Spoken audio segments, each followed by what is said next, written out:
and scan the human interest and trending topics that matter. Stay tuned to The Issues, your plug to the stories making the buzz, from politics to science and technology, social justice, and more. Let's tackle the tough questions and expose the truth.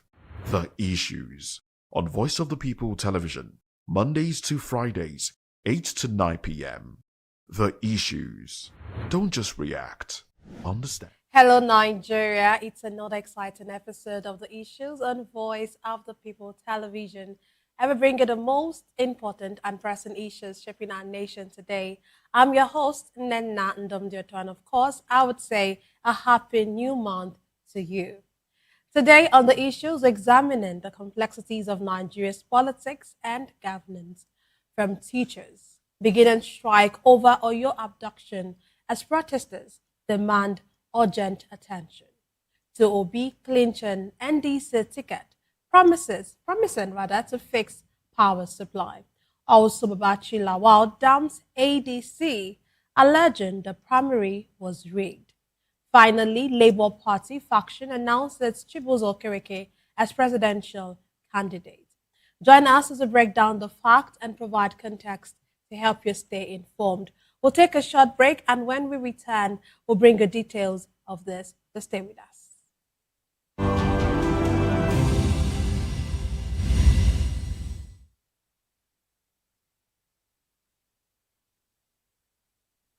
From the views on the street, we go to bed empty hunger, to the blaring horns of a hustling city, the loudest voices of the common man got a medium to be heard. This particular administration, they were coming unprepared. It's not a bad thing to renovate the president's lawn. Through top-notch programming, unbiased reportage of news, sports, business, entertainment, and cultural documentaries, Voice of the People 90.3 FM became a symbol for 21st century media.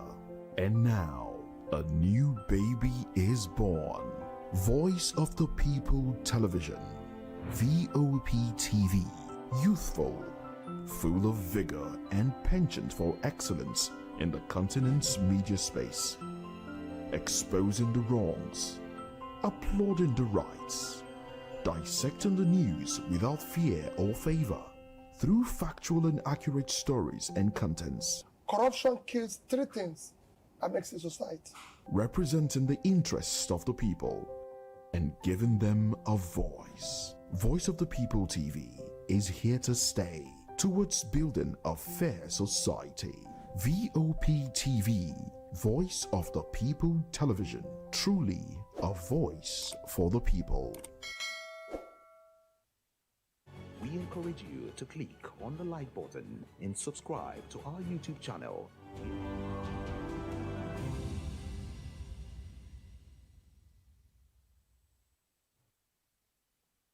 Glad to have you back. Let's dive straight into today's discussion.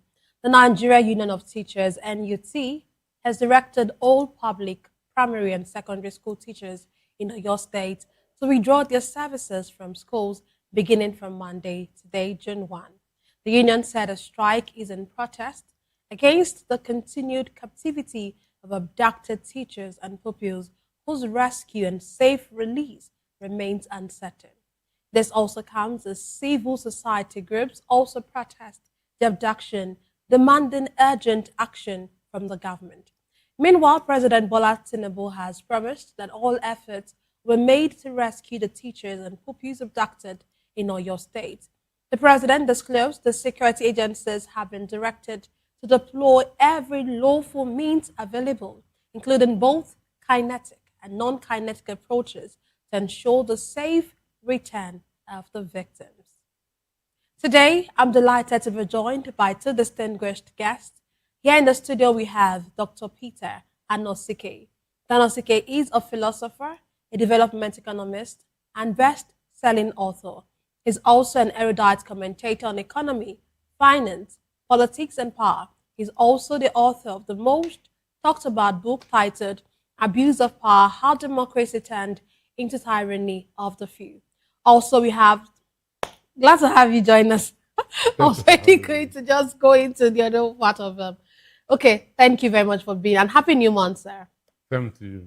Yeah. Joining us virtually, we have Dr. Dennis Ekemeze. He is a former vice chairman, governing council of Nigerian Institute of Public Relations. He's also a political and public affairs analyst. He's going to join us later on in the show. Dr. Anosike, schools have gone on strike in your state, and we have seen a number of protests in Ibadan. We've seen civil society groups, we've seen the youth protest, and over the weekend, we also saw when the Governor Sheyi Makinde, went to the village itself, to the local government, or to where the abduction happened, and we saw how the husband of the principal broke down in tears. It's very, very, very emotional. And 16 days after, it looks like there's nothing. Because if I want to say it looks like so much hasn't been done, because if so much has not been done, that means we would have seen probably some of them being released. But nothing has been done. None of these people are out. And we hear the president, keep reassuring the people. Would you call this mere rhetoric? Well, for me, let me start with the teachers. They should not have gone to school a day after that adoption was done. Understand? They should not have gone to school a day after that abduction had done, because 6 of your members were under terrorist abduction. 1 was beheaded. Understand? Why are you going to school? What are you going to teach? Is it because it is not you? Understand me? Is it because it is not you? Then for the students, over 46 of your people were abducted. You are going to school the next day for what? Is it because it is not you? So for me, everything is happening. It's too late already. The strike is too late. The Tinubu statement is too late. Makinde's visit is too late. Understand? They will have moved into action under 24 hours of this thing. You don't give them chance at all. You don't give them chance at all. If teachers have started protesting immediately, they will have put government under pressure. But now it seems as if they did not care. Understand? As if they went on excursion and will be coming back the next day. So if it's in a country where government cares for the well-being of their people, the 1,000 forest guard that Tinubu was talking of just two days ago would have been deployed under 24 hours of this abduction. But for him, their primary is far more important than the life of the children. So he has now finished his primaries, done his Eid celebration. They now reminded him that these children are still in the forest. That was okay. Deploy 1,000 forest guards. And for Makinde himself, he ought to have visited that community not more than 24 hours after that happened. It was not an excursion. Understand? The children and their teachers did not go on a sightseeing. So you don't give these people even a minute to escape, because every 1 hour they are going further and further. But now imagine 16 days and the teachers are now starting strike because it is not them, because it is not their relation. So for me, as Tinubu said, both kinetic and non-kinetic, I know what that means. Understand? I know what that means. But all I want is that let their children be reunited with their friends and families. Understand? Even if the whole 2026 budget will be used. Even if Tinubu can go to World Bank and borrow more money, my concern is let those children be reunited. This is a rainy season. Rain is falling almost every 2 days. Imagine these children being in the forest and rain is falling. I watched a video yesterday. I don't know whether it's fake or real, where those bandits were melting plastics, understand, and pouring it that's on the back of the kids. Understand me? So imagine what these children are going through. So after all these things, they come back, you tell them that to go to school the next day. They won't. Because this horrible experience will live with them until they become adults. And we are complaining about the out-of-school children in one hand, while in the other hand, we are encouraging out-of-school children. So for me, at the protest is late by the teachers is so unfortunate. And then Tinubu's statement is also very, very late. If it's I keep on saying it, if it's a government that cares, they will have postponed that their primary to make sure that these children are rescued, because their lives are far more important than your primary. Understand? The life of the children are 46 children. There's no country in the world, unless in Africa, that will happen and the president would do any other thing apart from making sure that the children are rescued. So that's my take. Yeah, it's actually very, very heartbreaking, when you watch these videos and also imagine, what could be happening to these children, like you reeled out. But I would want you to fight, because I like the fact that it took us to the angle of adult school children and the number that has been increasing, that has actually increased over time and will keep increasing with all of these insecurity. Before we get into that, I wanted to throw a little bit more light on the non-kinetic and kinetic. When you hear the president say any measure should actually be taken, kinetic, non-kinetic, and then yes, you say the government should pay whatever amount, but when you look at this, nobody wants the continued captivity of these children, the continued abduction of these children. But where is the balance? How do we really get to ensure that we fight this insurgency? And how do we also still, how do we balance this paying ransom, which could be termed as, non-kinetic? That's and what it means. When he said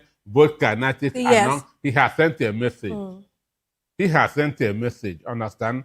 Whatever you can do, whether normal or abnormal, do it. Understand me? Whatever you can do, whether normal or abnormal, do it. But for me, the life of those children are far more important than any other thing. The life of the children are far more important than them. And even the worst thing, after these people, maybe if in the future they are arrested, you will see that they have gone through radicalization. Understand? They are going to be reintegrated into the society with payments. Understand? After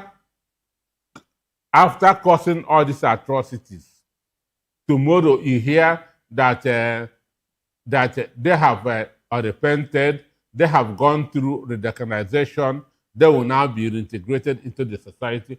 People that beheaded a teacher, and kept school children in the forest for more than 2 weeks now. So you can see that those who are being not abiding will be telling themselves that they are stupid, because government is encouraging even paying those who are above the distant law. Then if you are obedient, if you are not abiding, and you will be asking yourself, are you stupid? But for me, I want those children out. And mind you, there are still 42 school children in Borno that were not. Why these teachers are protesting now is because it is in the south, it's in the southwest, and we are not used to it. But in the north, everything is quiet because it has become a norm. Understand me? Everything is quiet in Borno, even though 42 kids have been abducted because they have accepted it as a reality. Understand me? Which is very, very unfortunate. So for me, once this happens, students should stop going to school. The teachers should down tools until they are brought out. But for how long will this really happen, Dr. Nosike? Especially when you look at, okay, I watched a video recently, I think that's just today, and one of the children who escaped from this Oyo State incident, she talked about her fear even going back to school the next day because I think she ran into the bush and one of her younger brothers is among those who was taken captive. When you think about the psychological effects that all of this, it's all of this, it's on these children, but nothing is really being done. And then, like you said, out of school children, it increases the number of out of school children that we have. And it seems like nothing is even being done to even help these children, to help their psychology, to help them actually overcome not just the Oyo people. Many of these cases in the northeast, in the north central, we just see these people and then, and it looks like everybody just goes on and the life just goes on. Some are using it even as a business. Now, if they are rescued tomorrow, they'll be taken to government house. Somebody will be given a contract. Go and buy clothes for these children. Understand? They will take picture with a governor. Understand? Then they will now be given something and tell them go back to their parents. That ends it. But should that be the case? That ends it. But the truth, in the next 5, 6, even a year, those children will be having nightmares because that thing will be keep on coming back. That memories will never leave them until they become adults. So assuming that this is a real country, they need some psychological care. Understand? Even for more than 6 months, that will make sure that memory is completely erased from their mind. Understand? That memory, that to return them to the pre-adoption. But it's not happening. So tomorrow, if they see somebody that they don't know, their mind will run into that this guy can be another that's a bandit. So you can see those children will continue to live in fear, and it's going to affect whatever they will be in the future. When you look at all of this, Dr. Nosike, we are looking at we're going through the election, we're going to campaign, and has insecurity become the biggest test of the Tinubu's administration? Because when you look at it, it looks like we know that it has gotten worse. But we hear the government say that, they are doing a lot, they are trying, they are doing this, they are doing. The other day we had a defense minister who reeled out some things and he said 65-70%. That's what he's called the Tinubu's administration.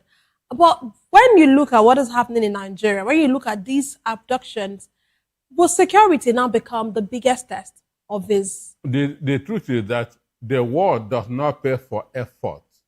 The world pays for results. Understand? You cannot give somebody money and someone will say, I tried. Understand? You take your car to a mechanic, it is not working. He said, but I tried. Will you pay him? So the world does not pay for effort. The word pays for result. So we are not getting that.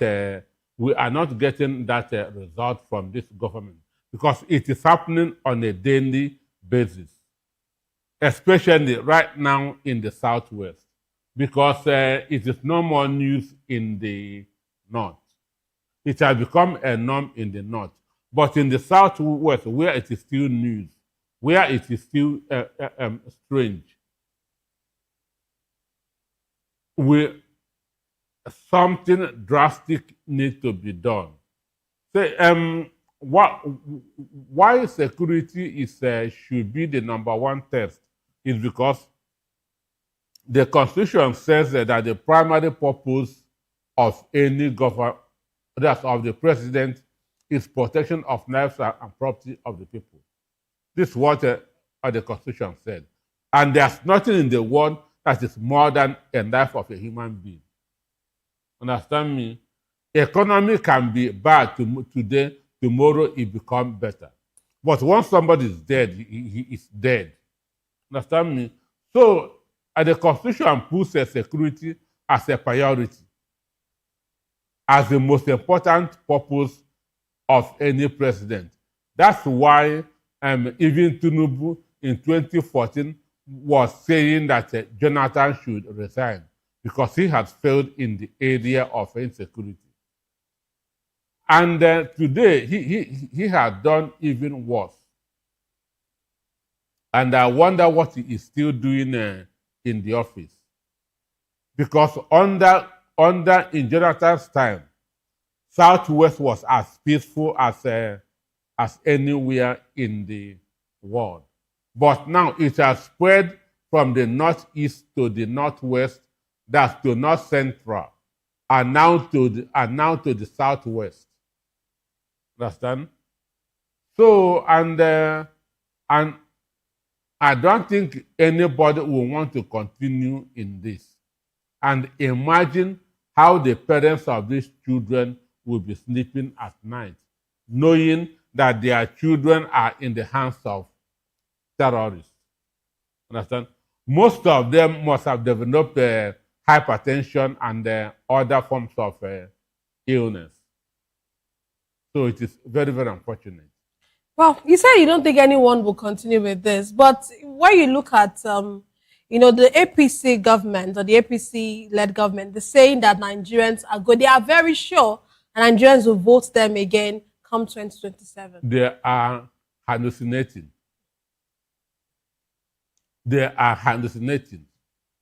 Understand? They can talk that in their rooms. Understand? They cannot come out. I was watching that's a video. Somebody was telling an APC chieftain, look at the camera and campaign for APC. He was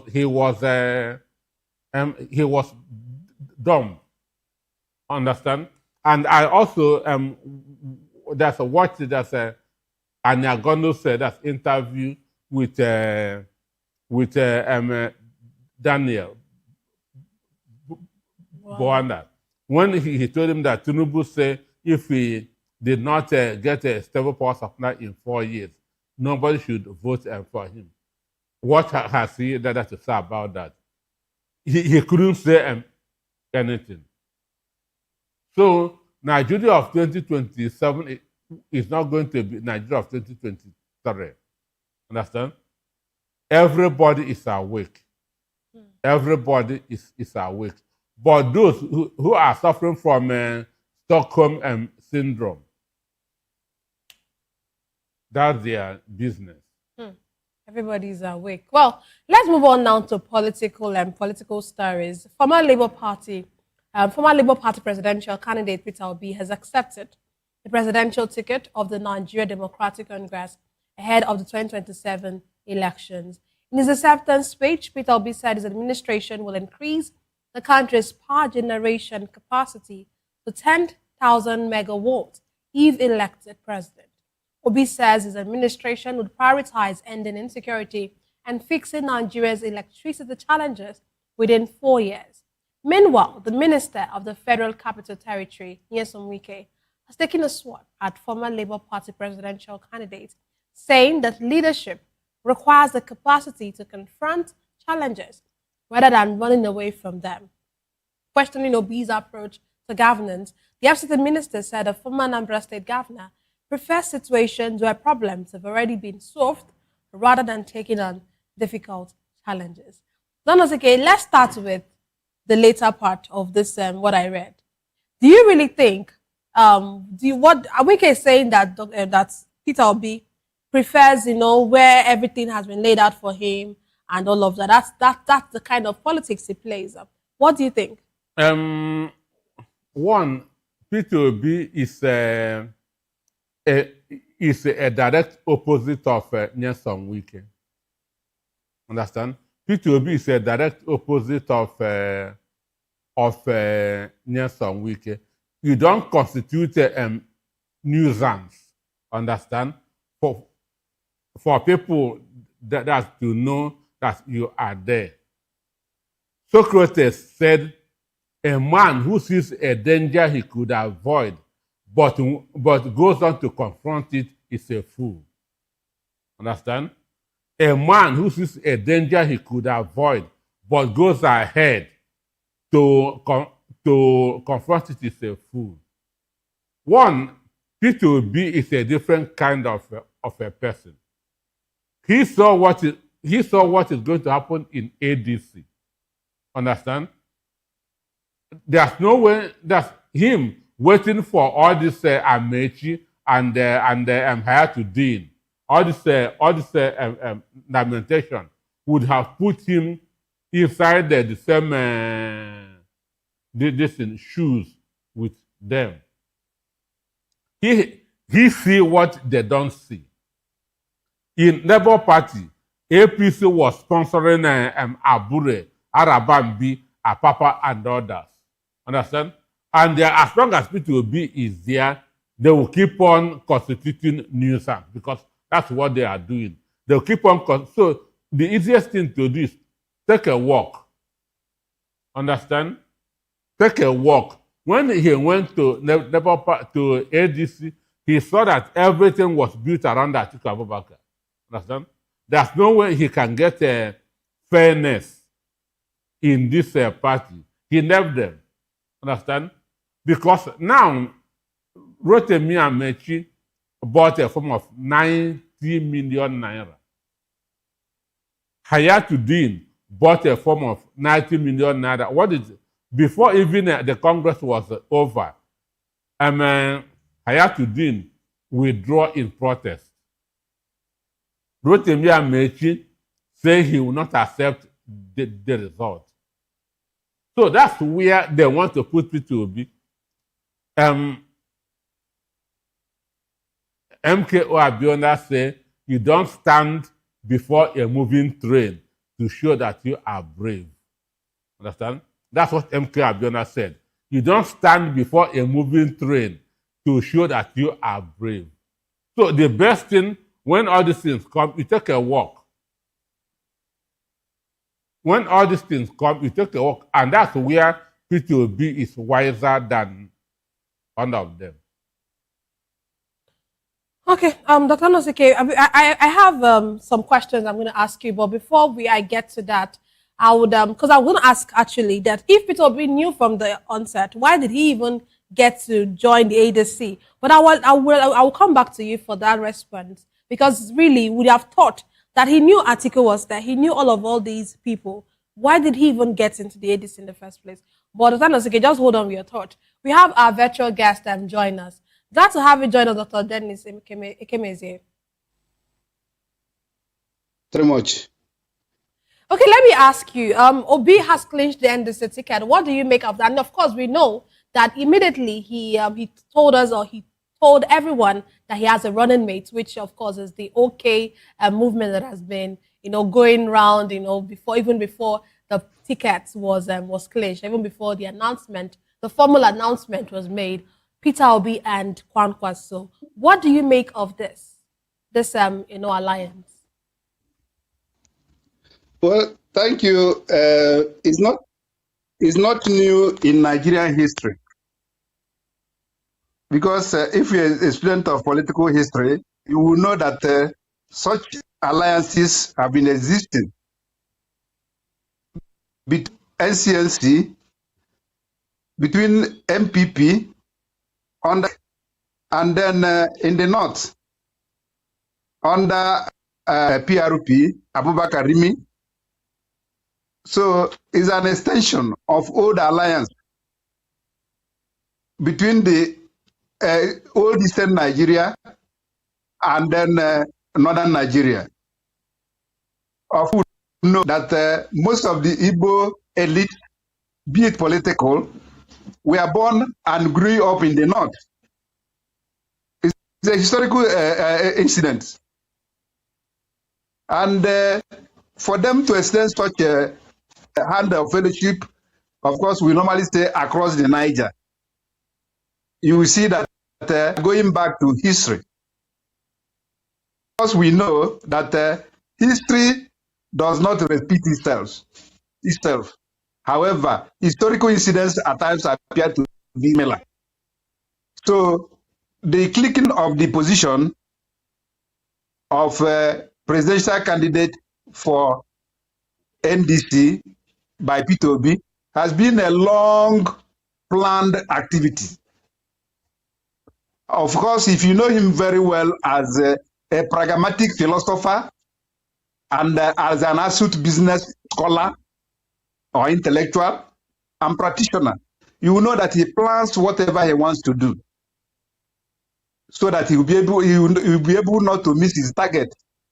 And the target this time is to click the of a candidate, presidential candidate for a particular political party that accepts him. Of course, you know that he has been doing consultation even before moves were made. And such consultation helped him to garner more acceptance and belonging with the entire part of the North. So it's a welcome development, and I believe, although some analysts will say that Kwankwaso is a local champion, and tell me how many of them that are not a local champion. You start from the grassroots. From grassroots, you then be able to move. And of course, you must never forget the bulk vote of Kano State. So that is a targeted, well-targeted plan by Peter Obi. And then let's see as it evolves, because as it is now coming, imagine, it appears that we are returning back to in the 60s of politics of regionalization and then alliances. I think that's where we are going. But when you look at this alliance, do you really think that they have what it takes to actually, defeat the incumbent president? Actually, when you see someone like Atiku also as one of the frontliners or front runners in this particular election. Yes, that's where you now begin to analyze the demography in terms of political mapping in the electoral process. My learned lecturer, Dr. Chubo Kadibo, we say political mathematics. When it comes down to political mathematics, it is there now you start to apply statistics to be able to analyze political trends. And the part of the analysis is that, as I said earlier, it appears Nigerian politicians have not learned enough from history. And that's why by this time, by their actions, they are regionalizing a political process and then electoral process. Of course, you know, the incumbent president will win comfortably in the West. Atiku Abubakar, Alhaji Atiku Abubakar, is a political home in the Northeast, okay, and some part of Northwest. And then when you come down also, you find out that P2B also will win part of what do you call it? Southeast. You start to think of the pocket of demographic movement where the people, for instance, the Igbos are most part of the country. Okay. And then you bring into analysis the impact of the youth. Of course, you know that by now, P2B is well at home with the youths. Okay. And you know also that youth population is large in number. So the summary of it is that we may not have a clear winner in 2027 election. This is where alliances will now come up. And now what I referred to when MPP allied with what do you call it, MPN, Okay. to be able to give them vote. So in a clear situation where we are now envisaging, it may not be like most of them will not even have what do you call it, two-third majority as required by the Electoral Act. So we may, as things are evolving, we may have a run-up election. That's the way I'm seeing it. Okay. Okay, thank you very much. Let me get back to the studio. Dr. Nosuke, let me come back to you. Before I even allow you to answer the question shortly about why did Peter Obi actually get into the ADC, we knew that people like Atiku and Amechi were there, and he didn't stand especially with Atiku. But you answered that on the one hand. On the other hand, I would like you to react to what Dr. Kemeze is just saying now, that it feels like there might not be a clear winner come 2027. What do you think about that? That's like another very, very different analysis altogether. Madam Nasir El-Rufai said almost a year ago that we will not have a clear winner that's at the first ballot. Understand? That we are going, that there will be a second ballot, and that Tinubu will not be part of that second ballot because Tinubu is going to come third. This is what El-Rufai said almost a year ago. Understand? This is what El-Rufai said almost a year ago. And so things are a bit going towards that, but I don't want to believe it. Understand? I don't want to believe it because right now, Mandu Dubem Kachukwu is a factional presidential candidate for ADC. So court has not really determined who really is in charge of ADC. Understand?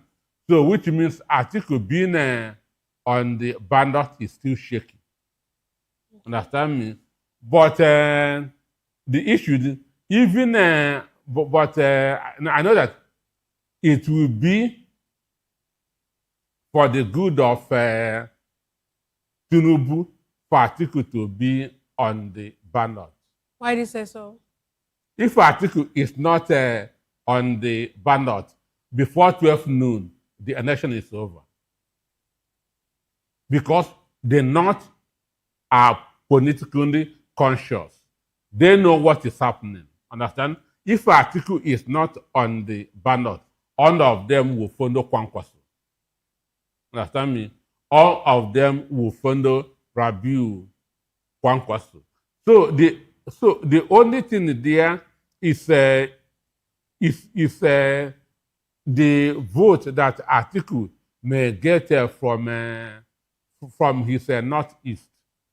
And mind you, a lot of political heavyweights are even in Adamawa because this woman, the APC governorship candidate, Banani, is now the NDC governorship candidate.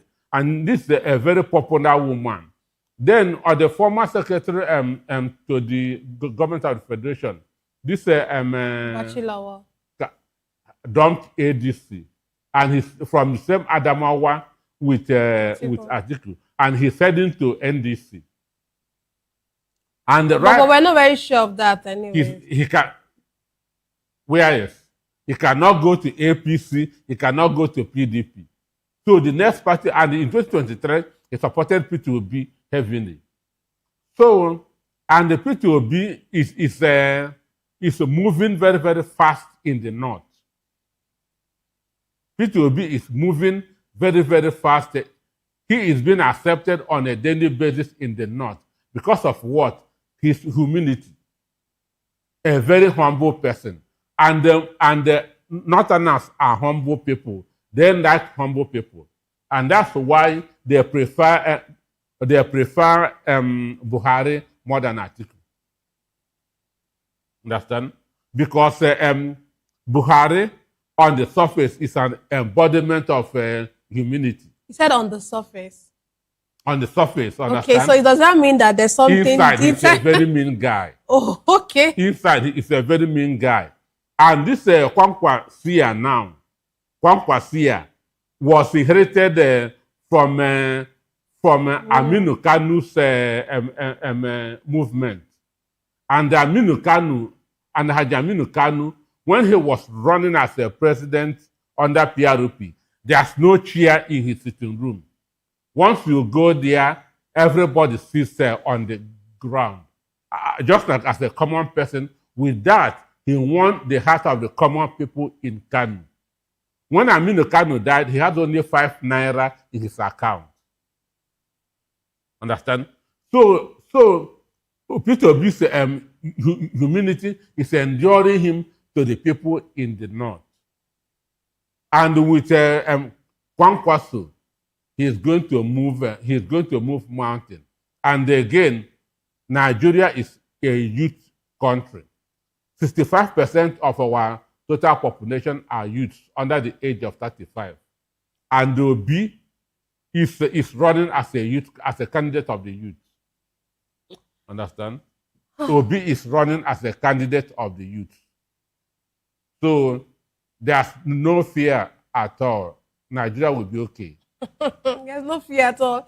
In the Danosike's words, there's no fear at all. Nigeria will be okay. So that the Danosike is telling you Nigeria will be okay. But Danosike, before I go back to Dr. Kemeze, Peter Obi says his administration would fix Nigeria's electricity problem within 4 years. We know that it's actually touting for just 4 years, to be in office.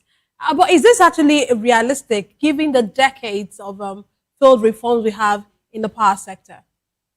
One, nobody builds a reputation with what he would do in the future. You build a reputation with what you've done in the past.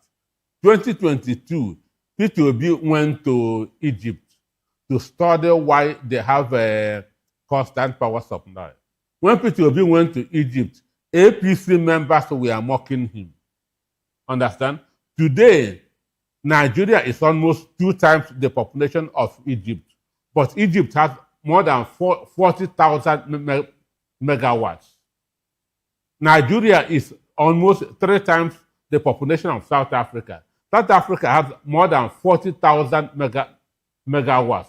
But what we have is just what is below 5,000 megawatts. So Peter Obi has already studied it. And he also knows those who can do it. The job of a leader is standard hunting. Understand? Steve Jobs did not know how to code. But he brought people who knows how to code and they build iPhone. This is what a leader does. A leader cannot be the best surgeon, the best mathematician. No, his responsibility is to get the talents that will do what you want. So when he said that he's going to fix it, he has already gone to Egypt to study how they did it. And he must have made some contacts there. He's just bringing them here. So I believe that he can do it. Your belief, you're so strong in your belief of how much and how well Peter Obi would actually fare if given the opportunity. Let me come to you, Dr. Kemezi. Let me allow you actually speak to this. Aside from the electricity, he has also promised to tackle insecurity simultaneously. You know that those two issues are like our biggest challenges in Nigeria. That seem to be our biggest challenges in Nigeria. Insecurity and, of course, electricity. When you look at it, do you really think that any administration can realistically, or Peter Obi, if elected into the presidency, can actually realistically solve these two crises within one term?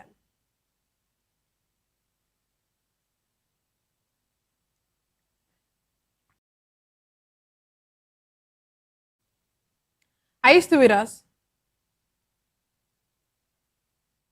Okay, I seem to have lost the connection with Dr. Kemi. But Dr. Nasike, electricity, insecurity, you're saying yes, he can actually do that. But putting these two side by side, how feasible is this? I say electricity. That's what I'm saying. He also said electricity and he also said insecurity. Okay. But how feasible is this? You know, him being able to tackle these two very important issues side by side within 4 years? One, I always use Natif Jakonde and Sam Mbakwe as typical examples of people who performed wonders in 4 years. Understand? I use them as people who performed wonders in 4 years. Natif Jakonde and Sam Mbakwe of Odimo State. So the issue is this. One, when people elect a popular candidate, on that insecurity goes down. Understand? Because they love the person in power. They love the person in power. If P2B gets elected, Nigeria will begin to reshape even without him saying anything. Understand me? Nigeria will begin to reshape itself even without P2B saying anything. An instance, assuming that P2B was declared winner in 2023, Senate will not have approved that 160 million naira SUV for the people, that's for themselves. House of Representatives will not have approved that for themselves because one, your president is not a materialistic human being. Therefore, you cannot bring such a bill before him. So, your mentality will begin to reshape even without him doing anything. So, if P2B is elected, understand, and Nigerians love him, some of the bandits will start dropping guns by themselves. Understand? Because even the Bible said it, if the righteous is on the throne, people rejoice. So people will start dropping guns on their own. So he will not have much to do because one, they love him, they trust him. Understand? They love him, they trust him. Because they have known who he is.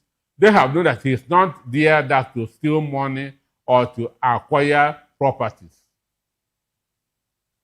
So I'm sure with him, understand, bringing good governance, insecurity will reduce. Understand? Not coming down, not ending completely, you understand me? There will still be kidnappers. There will still be armed robbers. But insecurity will reduce very, very well in the country because of him being the president. Okay, this is where we'll have to draw the curtain. You could actually, pass as a campaign manager for Peter Obi. Don't you think so? No, I'm speaking the mind of Nigerians. majority of Nigerians. Okay. Okay, thank you very much, Dr. Nosike. And as well, thank you very much, Dr. Kemeze, although we lost you at some point. And that's all we have for today's episode of The Issues Explored, the challenges facing Nigeria's politics and governance. Thank you for being a part of it. Don't forget to tune in next time for more in-depth analysis and discussion. Follow us on social media to stay up to date on the latest news and insight. Until next time, stay informed. I am Nenna Ndomdioto. This has been The Issues on Voice of the People Television, where the future faces forward. Please don't forget to stay tuned for hashtag with Vivian by 8 p.m. Don't go away.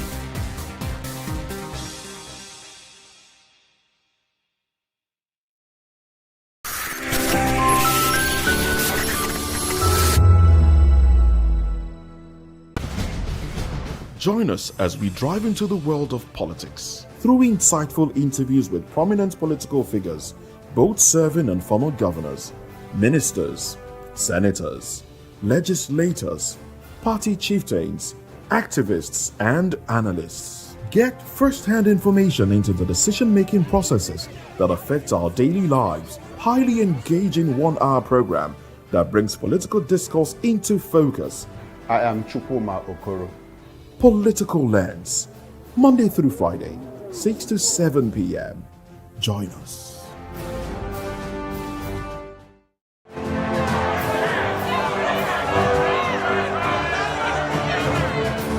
Do you want your voice to be heard?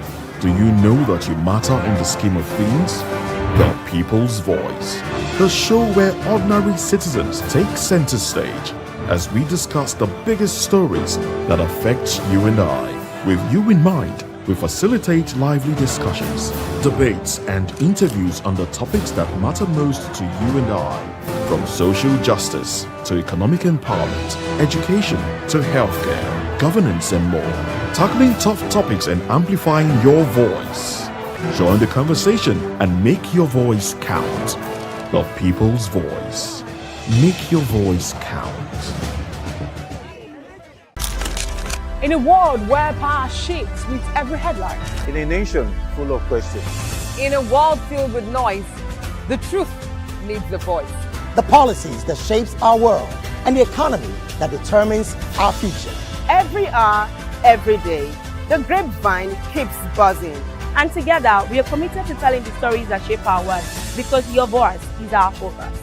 Don't forget, our voice matters the most. Let us come together and share our concerns.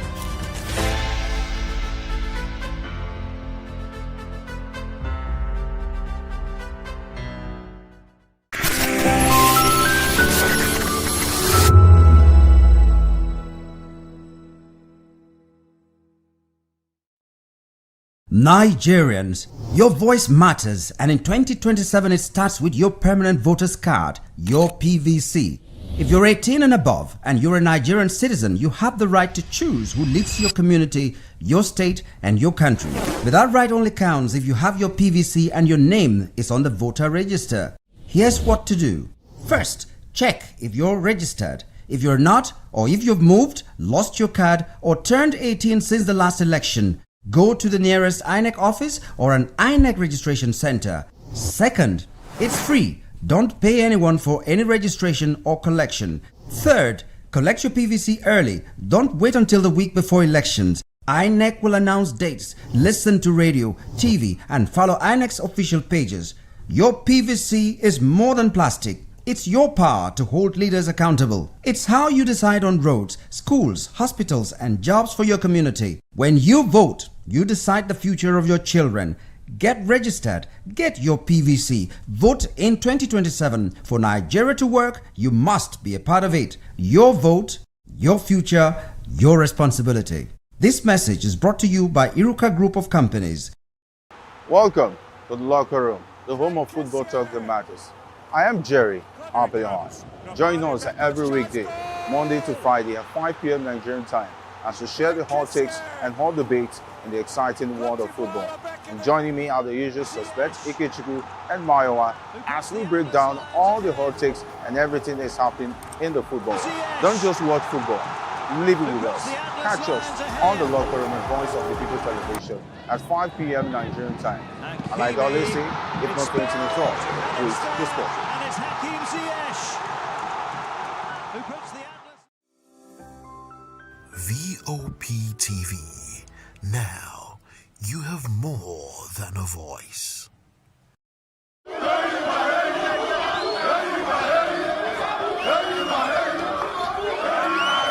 Ọ bụrụ na m bụ ezigbo nwa afọ Naịjirịa, ka ihe m ga-eme pụrụ iche.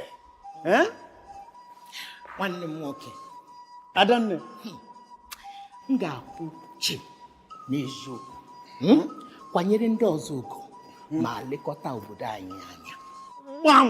Ụmụnne m na ụmụnna m, obodo anyị bụ Naịjirịa ga-aga n'iru ma ọ bụrụ na anyị jikọta aka kwado ndị na-achị anyị ka ha mee nke ha, anyị ga-emekwa nke anyị.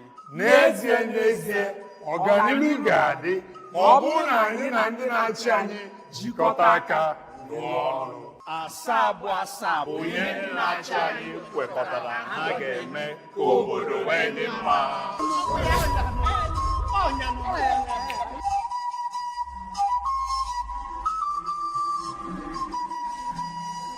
Igbo kwenu!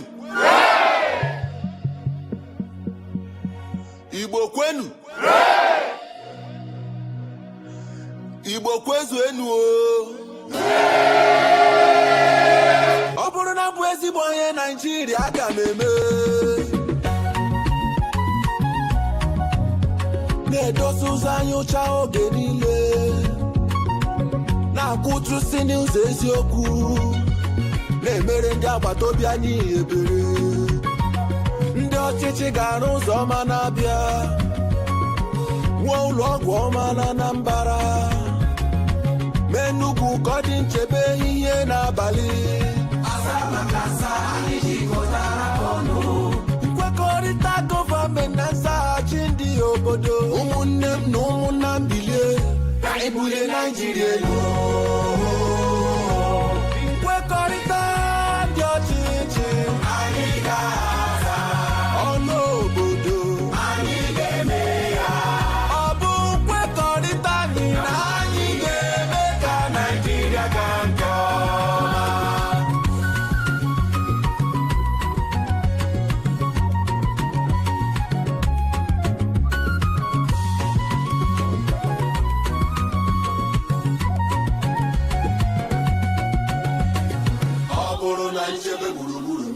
Ndị ọchịchị ga-eweta ahụike, ọ bụrụ na nrọ ọrụ ike mụta aka ọrụ.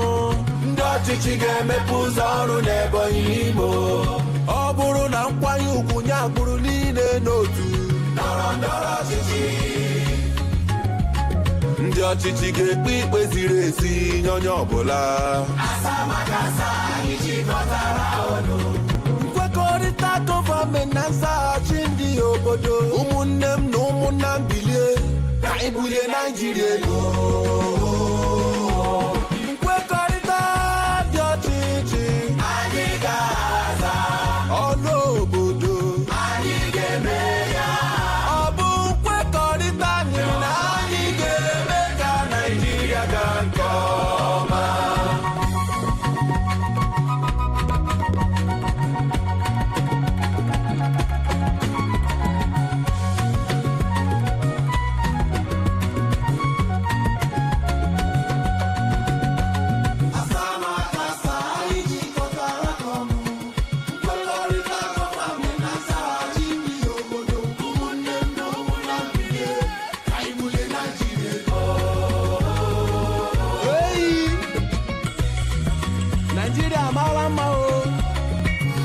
Naijiria obodo mmanụ aṅụ na mmiri ara ehi na-asọ, ụzọ ọma o, ụlọ ọgwụ ọma o, ebe obibi ọma o.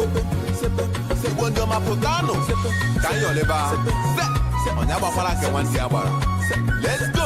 Abia, Anambra, Ebonyi, Enugu na Imo, anyị na-ekwe nkwa na anyị ga-eso ụzọ asaa na asaa ndị na-achị anyị wepụtara.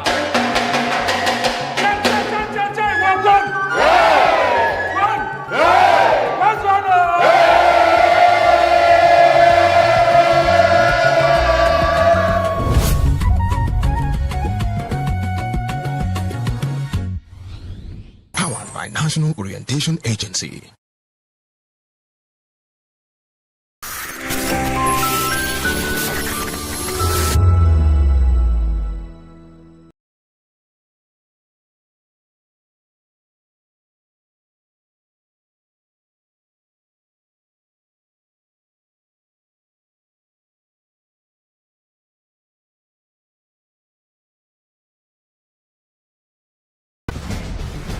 Join us as we drive into the world of politics through insightful interviews with prominent political figures, both serving and former governors, ministers, senators, legislators, party chieftains, activists, and analysts. Get first-hand information into the decision-making processes that affect our daily lives. Highly engaging one-hour program that brings political discourse into focus.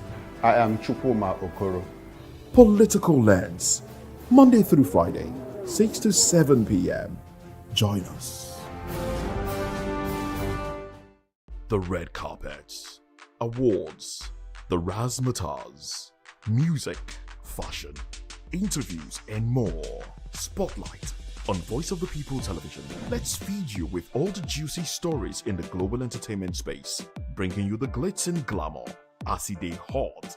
Stay tuned to Spotlight, 1 p.m. Monday to Friday. Spotlight on VOP TV. Entertainment like never before.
Behind every broken desk lies a broken promise. Education shapes the nations. But who is asking the right questions? Introducing Edu Dialogue, the show that goes beyond the surface, exposes the cracks, the corruption, and the silence in Nigeria's education system. Edu Dialogue, Saturdays, 3 p.m., only on VOP TV. We break the biggest stories, from missing funds to policy failures. We ask the tough questions and demand real answers. Edu Dialogue, this Saturday, 3 p.m. on Voice of the People Television. VOP TV. Now, you have more than a voice. Pulling back the clouds from runway risks to sky-high secrets. We're diving deep where most dare not to look. Aviation Scope, every Sunday at 7 p.m. only on Voice of the People TV.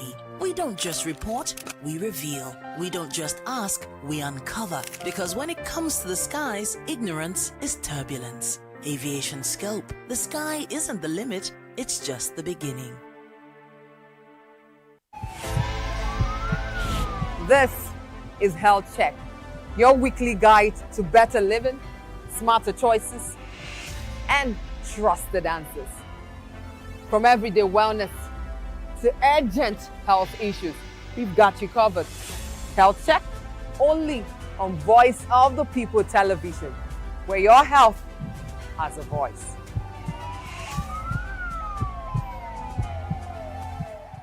Join us on People's Voice, where we amplify the voice of those that matters the most. Join the conversation. Share your thoughts with me. I am Savior Udo. Weekdays, Monday through Friday, from 4 p.m. to 5.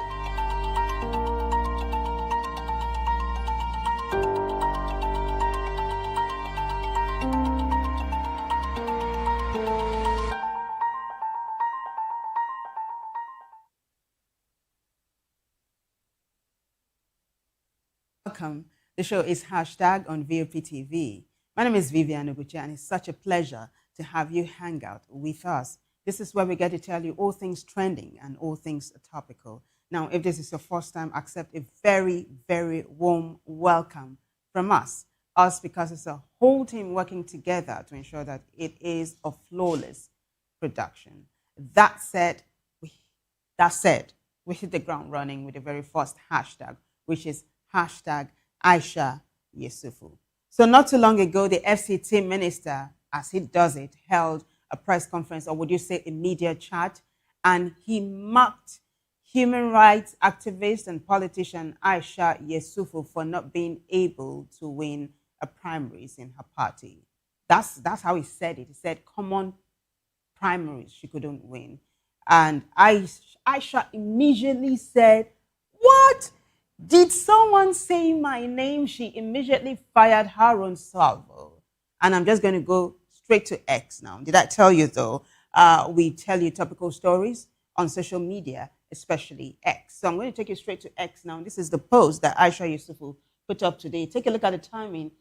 At about 3:38 p.m., yesterday was when she put up the post, and it has garnered over 300,000 views.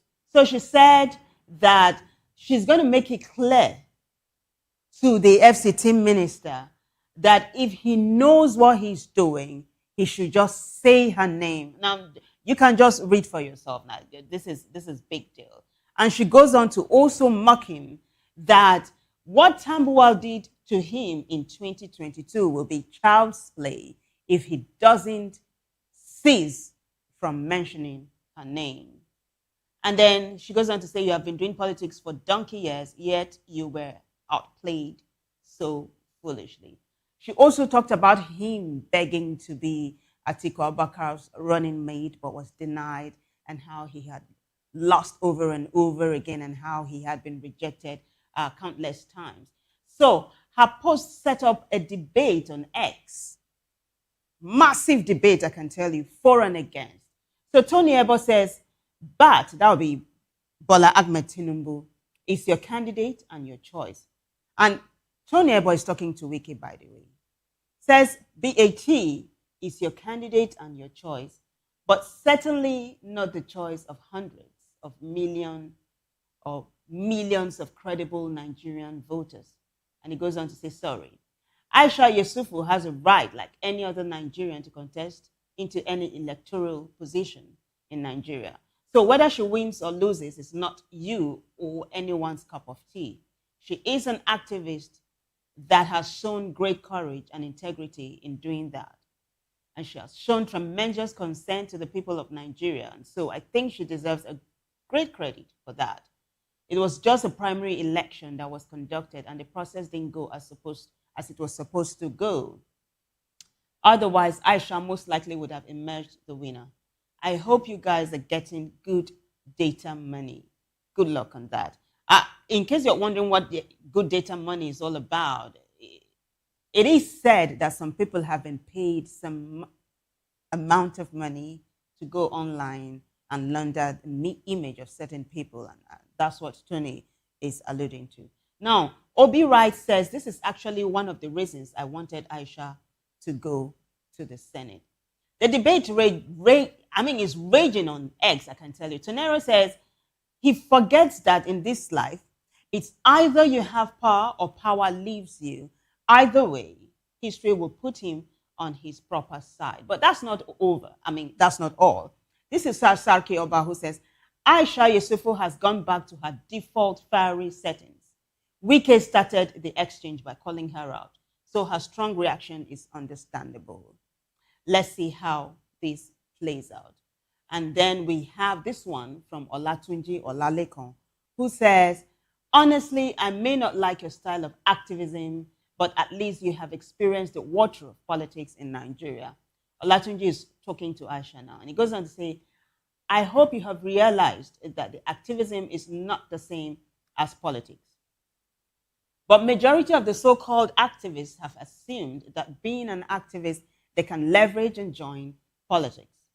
Chief Gani Fayemi of blessed memory jumped to the murky waters of politics coupled with Chief Femi Falana, Chief Agbakoba, Dr. Ezekiel, and Mr. Showore.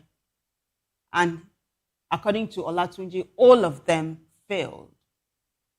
Therefore, you should give him or his Excellency Wike his flowers.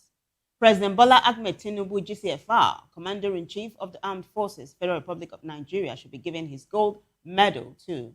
And then he goes on to say, make sure you vote for PBAT. That will be President Bola Ahmed Tinubu. Let's just leave this post on the TV, on the screen. Let's leave that post on the screen for a while. Can we go back to the, yes, thank you. Now, I want for you to take a look at what he said in the fourth paragraph. He said all of those people that contested, the activists turned politicians that contested, failed. But I would like to bring your notice to the fact that Showore, who's on that list, is still contesting, and it doesn't look like he's failed. I mean, 2027 is still ahead of us. So I don't know how correct that analysis is. But that is how this particular one is panning out at the moment. And the debate rages online. And of course, as events unfold, we'll keep you posted. I don't know if Wike is going to be responding to what Aisha has said, even though his aide, Larry Olayinka, has responded. Who knows? The FCT minister, Wike himself, might be responding. But I want to take you to another breaking news right now. As a former FGF, Babachir Lawal, he resigned from the ADC. And there are permutations that's going to be heading to the NDC. He hasn't said that yet. But the gist is, authentic gist is Babachir Lawal has resigned from the ADC. Why? I mean, I'll just let you have it straight up. This is Nigerian Affairs Journal saying, breaking, former SGF Babachir Lawal has announced his resignation from the ADC following Atiku Abubakar's emergence as the party's presidential candidate, saying Tinubu would be a better president than the former vice president. So, according to the SGF, put side by side, President Tinubu is going to be better off than former Vice President Atiku. That's coming from the former SGF, who until just now was a staunch, what should I say, staunch supporter of Atiku Abubakar, as you're going to be seeing shortly. Now, Lawal said the ADC presidential primary results were written to favor Atiku and insisted he won't be part of the former vice president's rigging machine in the 2027 presidential election. He added that Atiku is incompetent and a tribal religious bigot who shouldn't come close to the presidential office. Those are weighty words to use. But he goes on to say, well, this is Ohams who's responding now, right? But Babachir Lawal won't say this. It just doesn't sound like him. It's what Ohams is saying. Lots of netizens are saying this is not true. But take a look at what this next person is going to be doing. This is Julius. Julius is responding, and he just puts up this screenshot of Babachir Lawal's post on X. This is to clear the doubts of those who are saying that it's not true, that it's fake news. It is not fake news. Now, this is the post that Babachir Lawal himself put up on X. He said, I am exiting the ADC because it just concluded primaries where at all levels massively rigged in favor of Kachala Abubakar Atiku. Kachala is not a positive term, I can tell you that. I sense a conspiracy of silence of which I want no part of. And most members of the party are behaving as if this is the normal thing to do. results were just written or rewritten to favor him and his coven. And he says they were even allowed some semblance of election to hold. Even where they allowed some semblance of election to hold, the winners were simply replaced with members of his syndicate. In the real sense, it was a disgraceful charade. And then he goes on to say so many derogatory stuff about the former vice president. So you might just want to check it out. Go to X and check out what Babachir Lawal has to say. So Los Blancos is responding, Wahala day for ADC, or Wahala for ADC don't too much. And Sarautun Sarauta Miriam says, okay, when I said similar thing, or when I said a similar thing, they called me an Igbo man, disguising as a northerner. Today, I guess Obachiri is my fellow Igbo. Williams Gold says, see allegations against Atiku. So Atiku is planning massive rigging in 2027, just as they did in 2015, to remove Goodluck Ebele Jonathan. South will learn the hard way. That's coming from Williams Gold. Note, these are responses to hashtag Babachir Lawal. Unzobechuku Enyinaya says, a case of hunter and grass cutter. Let's just leave these responses, on the screen so that people can take in exactly what's going on. It looks like things are beginning to fall apart for the opposition party, the ADC, which once upon a time was gearing up to give the ruling All Progressives Congress, APC, a run for their money. But it doesn't look like that's going to be the case right now. Now, netizens continue to say that if some of the opposition politicians had shelved their, personal ambition and worked together, like, say, people like Atiku Abubakar, Peter Obi, and Meche working together, that it would have been a huge coalition. But then again, talking about personal ambition, we quickly go to the next hashtag, which is hashtag Peter Obi. So, you know that he has emerged as the presidential candidate of the NDC. He was the only presidential aspirant. It was just him that declared interest in running for the presidency under the platform of the NDC. And now he's been confirmed and affirmed as the NDC's presidential candidate. So this is his acceptance speech. He went on X to put up an acceptance speech.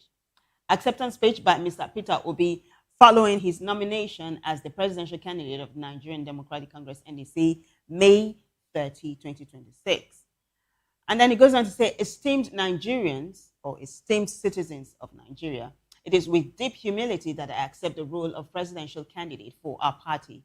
I express my profound gratitude to the leaders of our party, His Excellency Seriake Dixon, the National Chairman, National Secretary, and the National Working Committee, NWC members and members of our relentless supporters and the Nigerian populace who have steadfastly kept the spirit of hope alive. I commend those who have made the journey from every region of our nation to convene here in Abuja. Now, this post was put up yesterday during the affirmation. And it goes on to say, I wish to assert unequivocally a new Nigeria is possible. This conviction has united us. It must serve as a compass on the challenging road ahead and sustain us through all trials we may face. This pivotal moment transcends the individual ambitions of Peter Obi. It concerns the essence of our nation and the future of our children.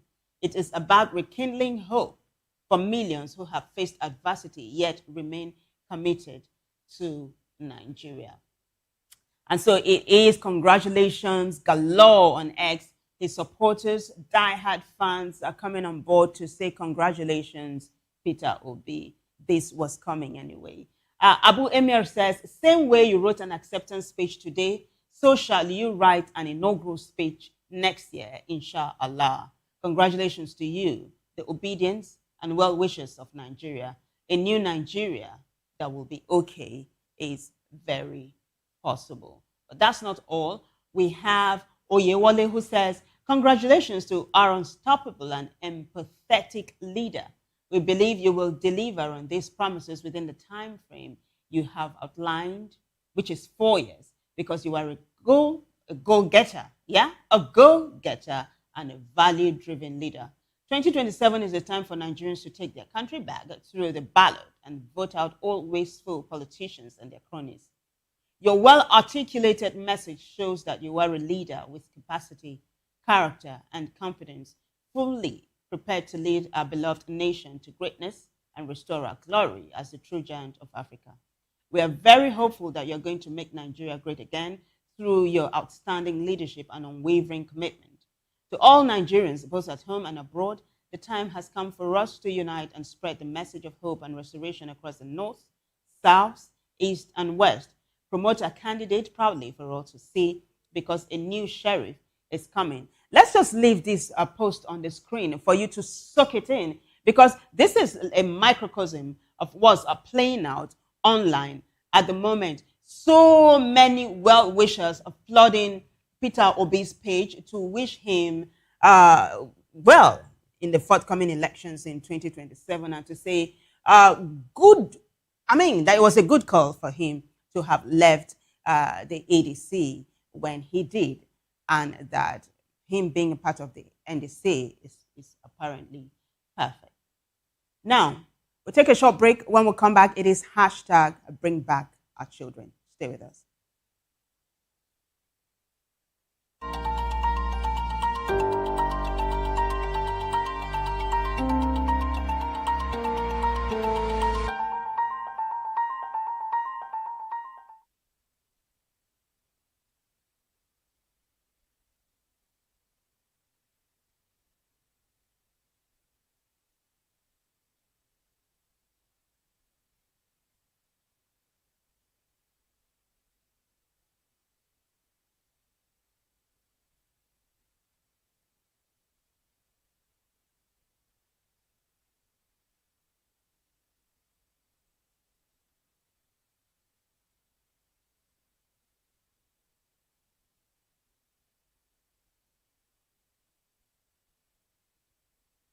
In a world where truth is the ultimate power and opinions scream the loudest, it's time to wade through the noise. Hunger no get tribe. Hunger no get religion. And scan the human interest and trending topics that matter. Stay tuned to The Issues, your plug to the stories making the buzz, from politics to science and technology, social justice, and more. Let's tackle the tough questions and expose the truth. The Issues on Voice of the People Television. Don't just react, understand. In a world where power shapes with every headline, In a nation full of questions, in a world filled with noise, the truth needs the voice. The policies that shapes our world, and the economy that determines our future. Every hour, every day, the grapevine keeps buzzing. And together, we are committed to telling the stories that shape our world, because your voice is our focus.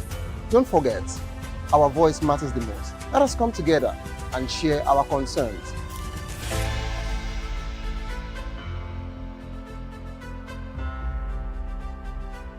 welcome to the locker room, the home of football talk that matters. I am Jerry Arpehon. Join us every weekday, Monday to Friday at 5 p.m. Nigerian time, as we share the hot takes and hot debates in the exciting world of football.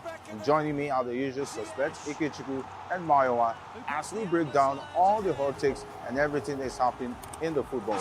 Don't just watch football, live it with us. Catch us on the locker room and Voice of the People Television at 5 p.m. Nigerian time. And like I always say, if not 20 minutes off, please discuss.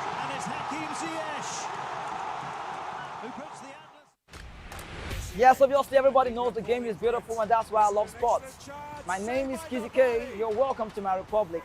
But remember, there can never be a transfer without a window. Just like there can never be a deep thinking without a Pep Guardiola in football. You can't say tennis without talking about Djokovic.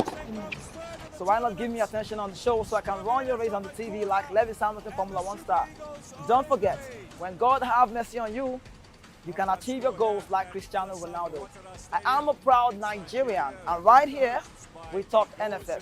For every sports update, commentaries, live interviews on the game, we got you on this, because right here at Voice of the People TV, the Sports Public Show has got everything just for you to be part of it.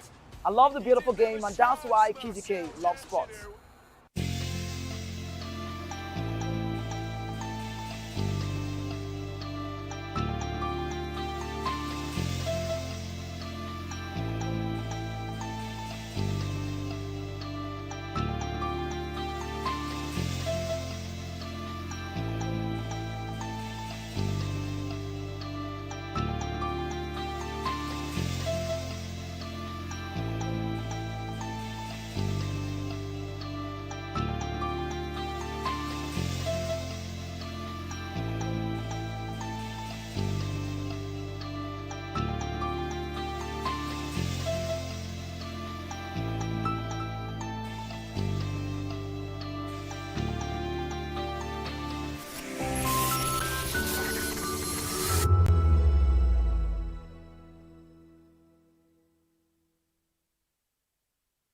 Welcome to Romeo Pizza.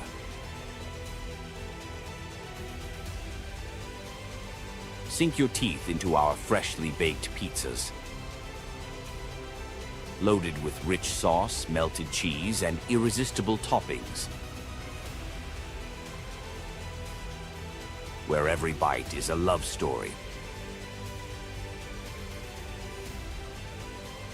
Treat yourself to our creamy, dreamy ice cream.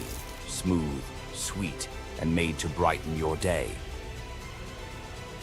Or maybe you want it hot and satisfying. Our juicy shawarma is wrapped to perfection, packed with flavor in every mouthful. Pizza, ice cream, shawarma. Why choose one when you can have it all? Romeo Pizza has exactly what your taste buds desire. Are you ready for the extraordinary? Something big is happening on your screen. Introducing VOP TV. Now streaming on SLTV channel 264. From breaking news to captivating conversations, news analysis, giving you all sides to the story. We bring in-depth discussions on the issues that matter, from politics to sports, entertainment, and lifestyle. VOP TV on SLTV channel 264. Join us as we redefine what television means to you.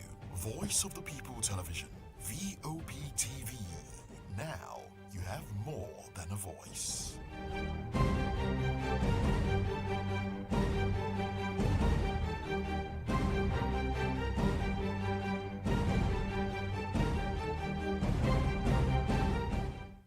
The red carpets, awards, the razzmatazz, music, fashion, interviews, and more.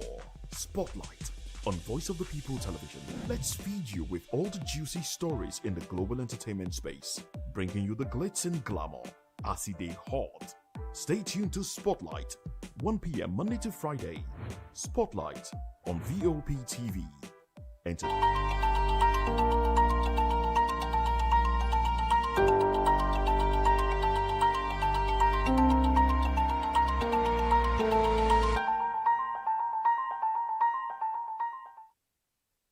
Welcome back, everyone. It is hashtag on VOP TV. Now, I told you that it's going to be hashtag bring back our children. It's a huge hashtag on X right now.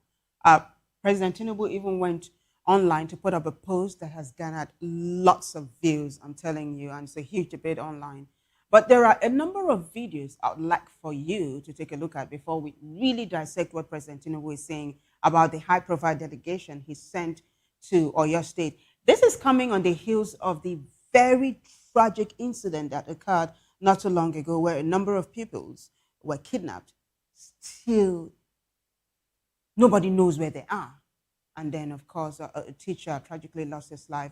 Some other teachers also have been abducted alongside students, pupils in Oyo State. And this has generated a lot of controversy with so many people saying that the president has not done well security-wise, even though the defense minister and the Senate President, Osula, both of them are saying they're scoring President Tinubu 70 security-wise. This is as President Tinubu marked 3 years in office on the 29th of May. That's like some days ago. Now, I told you we are going to be taking a look at what the president is saying. But first, can we take a look at the very first video? It's a silent film. I just wanted you to have a feel of the kind of protest that went down in Oyo State today. Nigerians stormed the streets holding placards with different inscriptions demanding that the abducted pupils and teachers be brought back. Can we have the film? It's a silent film. That the pupils and teachers be brought back. It's a huge hashtag online right now. Hashtag bring back our children. And you have, now I made this a silent film, right? There's an ambient sound, but I decided to make it a silent film because they were chanting derogatory things at the president and hurling insults at him. Things that are not airworthy. It's why I'm not letting you listen to what they're saying, right? It's why we're called gatekeepers. But this is the protest that went down in Oyo State today. Nigerians from different walks of life converged and they said it is time to stand up and speak up against bad governance. Now, there is another video I want for you to take a look at. This particular lady was calling on all mothers, all Nigerians to come join them and make this a massive protest. Let's take a look at that video.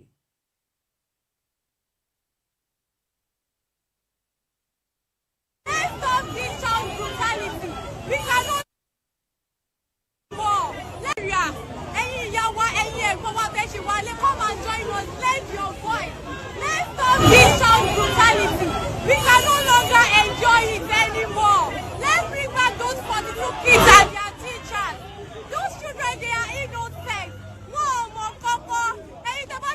Let's come outside. It can happen to anyone, anybody. Don't never say it can never happen to you. Only jealous here. Let's come out and lend our voice before it will get too late. Please, we are begging everybody. Please come outside. The young lady, guys, did you see a number of security operatives standing silently behind her? So apparently, there were security operatives together with the protesters, but there was no clash, no tear gassing. It was a peaceful protest. But there's another video that's trending massively. It's coming from the protest. A woman crying unconsolably, sobbing. Let's take a look at that. Oh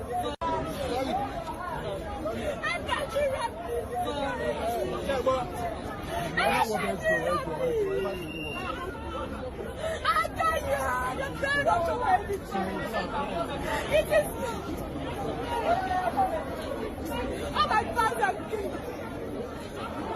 I must do that. I must. Because it's not like any project, not try to run. As I was on.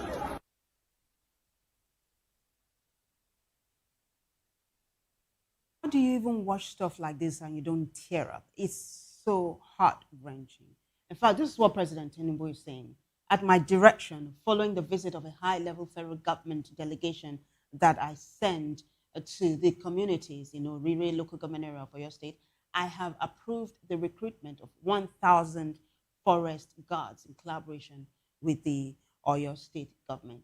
It was just last week that we brought you the hashtag where the governor of Oyo State was saying that President Tinubu was the one who didn't really support the emergence of the Amotekun Corps in Lagos, and that's why it wasn't really a force to be reckoned with. He sounded, totally distant from the president, but it looks like there's a collabo right now. I'm hoping that's it, according to what the president is saying. Now, President Tinubu also put up this post today again to say that I have also directed the deployment of a specialized security unit with advanced rescue capabilities to intensify efforts to secure the safe return of the abducted pupils and teachers. The community's request for the establishment of a military base in the area is receiving urgent consideration. I share the pain and anxiety of the affected families. No child should be taken from the safety of a classroom. No parent should have to endure this anguish. Note, Children's Day was celebrated last week, and so many Nigerians, including celebrities, jumped on it to say these children must be brought back. That hashtag continues to trend. So Zamina Gul is responding to what President Tinubu said, and he said, Mr. President, thank you for the quick action on the 1,000 forest guards and rescue unit force. Teachers return home safely. Justice for Mrs. Mary Oyedoku. But that's not all. Because there's a debate, I can tell you. This really is a huge debate as well online. Daniel Rega says, your administration continues to pardon bandits with the most unjustifiable excuses, but you claim to be fighting insecurity. Be serious. And he goes on to say, you are expecting Nigerians to enlist as forest guards to do what exactly? What happened to all the security agencies Nigeria already have? And then he goes on to say that incompetence is huge in this administration. But that's not all, though. Ayofe says, thank you, Sir Daddy. Wow, Sir Daddy. The best Nigerian president ever. So, Ayofe is singing a totally different song from Daniel Rega. And then Omar Rich says, insecurities apart, Tinubu is the best president Nigeria has ever produced. So, this is supporters of the president. And then Freedom Nigeria goes on to say 176 women and children were kidnapped in Kaima local government area. Today marks 106 days in the forest. The abductees marks 106 days of them being in the forest. This is coming from Freedom Master, Freedom Nigeria. Freedom goes on to say that over 300 women and children were kidnapped in Ngoshe, Goza local government area. Today makes it 87 days of the abductees in the forest. And then he goes on to say 50 students were kidnapped in Askira Oba local government area. Today makes 16 days in the forest, or today max 16 days in the forest. 46 students and teachers were kidnapped in Orire local government area. Today makes it 16 days in the forest. From north to south, nowhere is safe. And some of these victims had been forgotten in the forest because there is no one to speak for them. And then he goes on to say that this administration has failed woefully security-wise. So that's how that hashtag is going to... In fact, let's leave what Freedom Master has to say. Let's leave it on the screen as you continue to take a look at the statistics that Freedom put up there. And then let's juxtapose it to what the defense minister is saying, because you're going to be taking a listen to the defense minister in a short while. It's a number of things put together to kind of make a huge story, Hydra-headed story, because the defense minister is jumping on this, and of course, the National Security Advisor is jumping on this as well. So this takes us to the next hashtag, which is defense minister, and it is linked to hashtag bring back our children. So Nigerian Affairs Journal says, both in the sky and on land, we are watching what's going on around here. As quickly as possible, we are going to get them. Defense Minister Christopher Musa spoke to the families of the 46 pupils and teachers abducted in Orire local government area of Oyo State, saying the request by community leaders for the establishment of a military base in the area will be forwarded to President Tinubu for consideration. Now, President Tinubu already responded, like you saw in the previous hashtag, the one preceding this, that this request is under consideration. Why don't you take a listen to the defense minister? Nigerians, any Nigerian, all of us, and particularly since this incident occurred, it has been sleepless nights for Mr. President and for all of us sitting down here. Because as Nigerians, any Nigerian that is affected is concerned, because we equally have children, we equally have people in our villages. So we know how it feels and we feel your pain. We have listened to your demands, to your requests, to your appeals. And just to assure you that members of the armed forces, the police, and other security agencies will continue to work very hard until all the children and everyone that has been captured, both here and everywhere in Nigeria, is returned home safely. We are together with you. We feel your pain. And our prayers are with those that have lost their loved ones. And please, our appeal is that the security forces cannot do this alone. We need your cooperation also, because you know the terrain, you know the areas. Our appeal is, if you see anything that is strange, anybody that is new, people coming around, working aimlessly within your communities that you have never seen, please report as quickly as possible. Especially when you see people coming in to buy food in large quantities, coming to buy bread in large quantities, coming to do one or two things. Please don't keep quiet. It is our responsibility to report this as quickly as possible so that the members of the security forces can take action. We have also listened on your request for the establishment of forward operating base here. We'll go back and handle that as quickly as possible so that this place can have more security. But I can assure you, as we are sitting down here, both in the sky and on land, we are watching what is going on around here. And as quickly as possible, we are going to get them. Let us continue to pray together. Let's continue to unite. It's not a time to blame anybody. It's a time for unity. You are a strong community. We have driven around. We have seen how resilient you are. And God is with you. God will continue to strengthen us. Their intention is to put fear among us and to put division so that you think the government is not doing right or people don't care about you. The president and all the team in Abuja and everywhere cares about what happens here. Because you, to us, you are all family.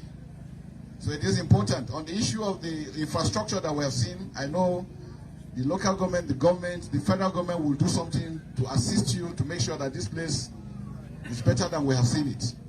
But I want to encourage us all to please remain very strong. God is with us, and we shall succeed. Thank you, and God bless you all. Thank you.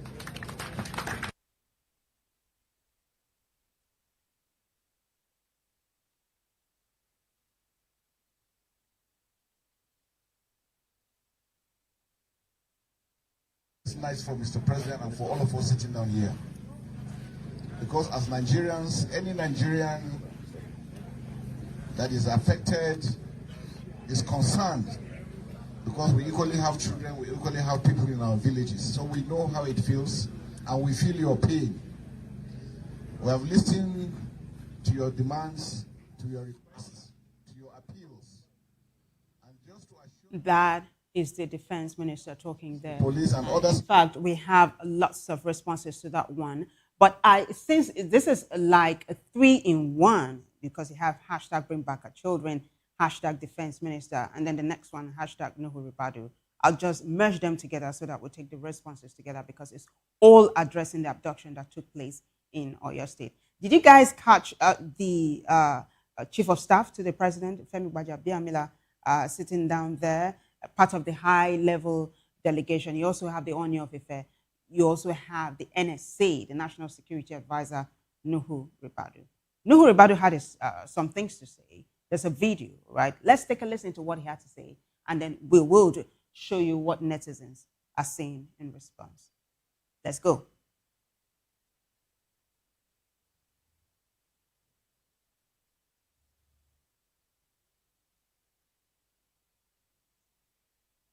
Well, I understand that we don't have that video at the moment, but hey, he talked about the NSA, he talked about forest guards, like the president has said. And so this is Dozier responding. Forest guards is the best they can do. Really? Forest guards when Harrison can track kidnappers with drones. Why is there not a full military operation with hundreds of surveillance drones hovering that forest at night?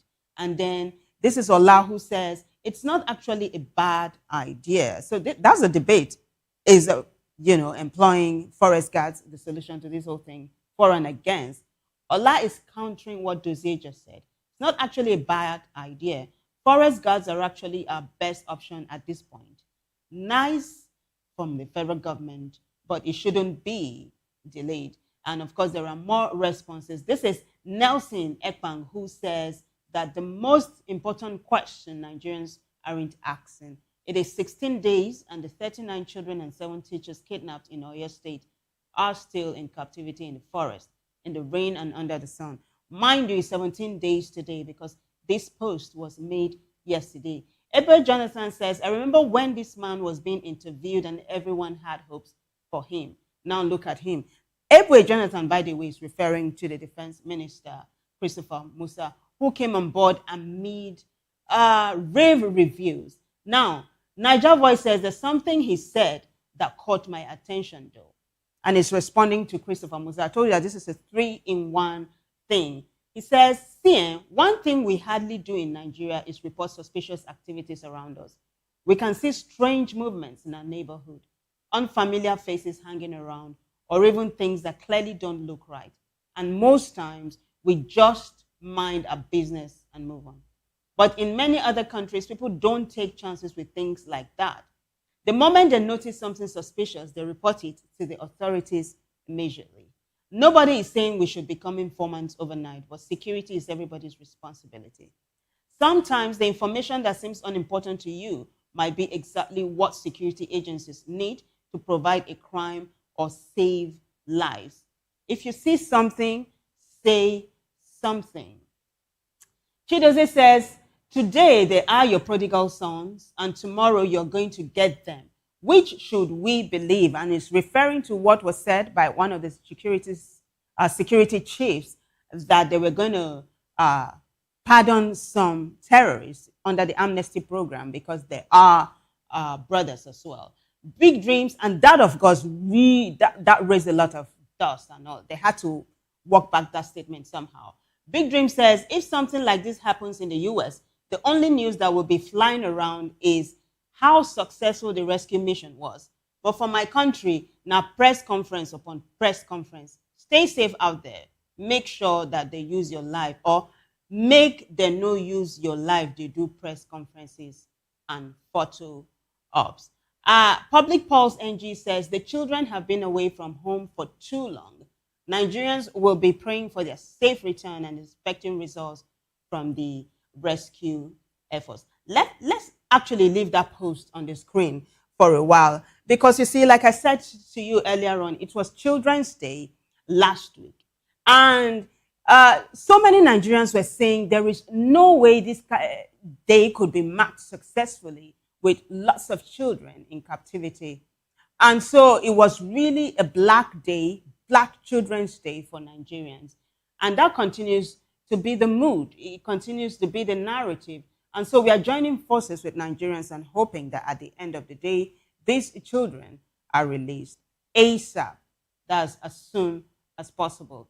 The last hashtag for today is health-wise now, right? We move from security to health. This time, former President Olusegun Obasanjo is trending because he said he's been managing diabetes for 40 years. What's the secret? Here we go. Obasanjo shares 40-year diabetes management routine at 89.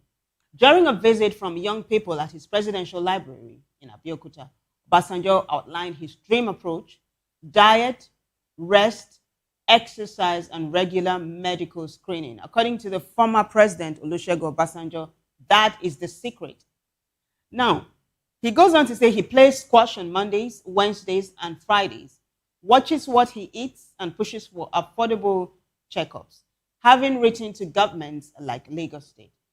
While many praised his discipline and shared personal stories of managing or reversing pre-diabetes, a diabetes nurse noted his access to top doctors and resources, and that this set him apart from other Nigerians. In Nigeria, where diabetes affects millions, his example highlights how commitment can control chronic conditions. Well, the cable is also jumping on this. Let's take a look. This is the cable saying, quote, on a diet, exercise, and rest when needed, end of quote. Obasanjo opens up on how he has managed diabetes for over 40 years. Take a listen to the president, guys. Diseases that are not curable are manageable. I have a disease that is not curable yet, and that's diabetes. I have been diagnosed diabetic more than 40 years ago. I still manage it. But what do? I play squash 3 times a week. Monday, Wednesday, and Fridays if I'm around. I watch what I eat. Diet, can be exciting, can be pleasurable, but if you eat badly, then the consequence can also be bad on you. And then rest. You saw me early this morning. Then I went to church. Then I came back and I told my boy that the only time he can wake me up is when you come. When I must rest, I will rest. So diet, rest, exercise.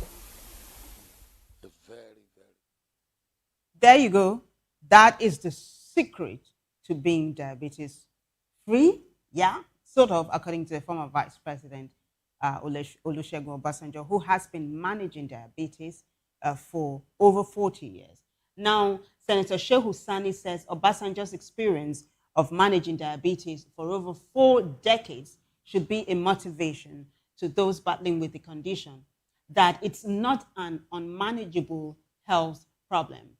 That's coming from a very vocal Senator Sani there. Michael Odafe says the medical and pharmaceutical companies have since the late 1990s drifted from permanently healing diseases to living and managing the disease. Since a patient healed is a patient lost. There's technology to take us to the moon, but don't have drug to permanently heal diabetes.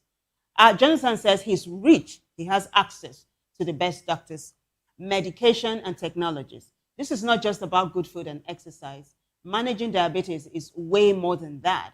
And then Pat Johnson says, back in 1999, civil servants in State House swore that Baba used to send for early, is that moi moi? Moi moi okpa every day. Are you kidding me? And he said he doesn't know how true that is though. Okay. Oh, thank you. Early momo. Okay. Early momo okpa every day. And then he goes on to say that he doesn't know how true that is. Who knows? Okpa might just be the secret to this thing. I mean, but that's on a light note. But I'm so glad that we can find a way to laugh about this. Yes, early momo is different from moi moi. Thank you so much. Now, this is where we get to wrap things up on the show today. Big thanks to the incredible team behind the scene. Thank you so much. This is how we wrap it up. Thanks for watching, guys. Until I see you again, I am Vivian Uguche, and bye for now.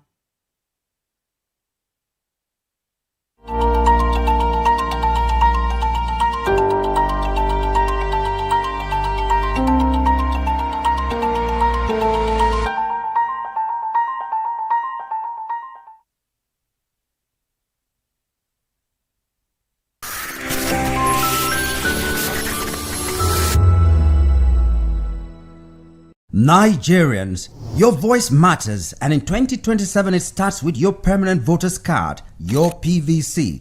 If you're 18 and above and you're a Nigerian citizen, you have the right to choose who leads your community, your state, and your country. But that right only counts if you have your PVC and your name is on the voter register. Here's what to do. First, check if you're registered. If you're not, or if you've moved, lost your card, or turned 18 since the last election, go to the nearest INEC office or an INEC registration center.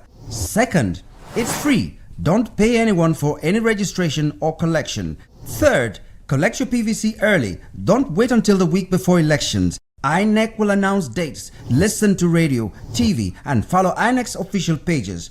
Your PVC is more than plastic. It's your power to hold leaders accountable. It's how you decide on roads, schools, hospitals, and jobs for your community. When you vote, you decide the future of your children. Get registered. Get your PVC. Vote in 2027. For Nigeria to work, you must be a part of it. Your vote, your future, your responsibility. This message is brought to you by Iruka Group of Companies.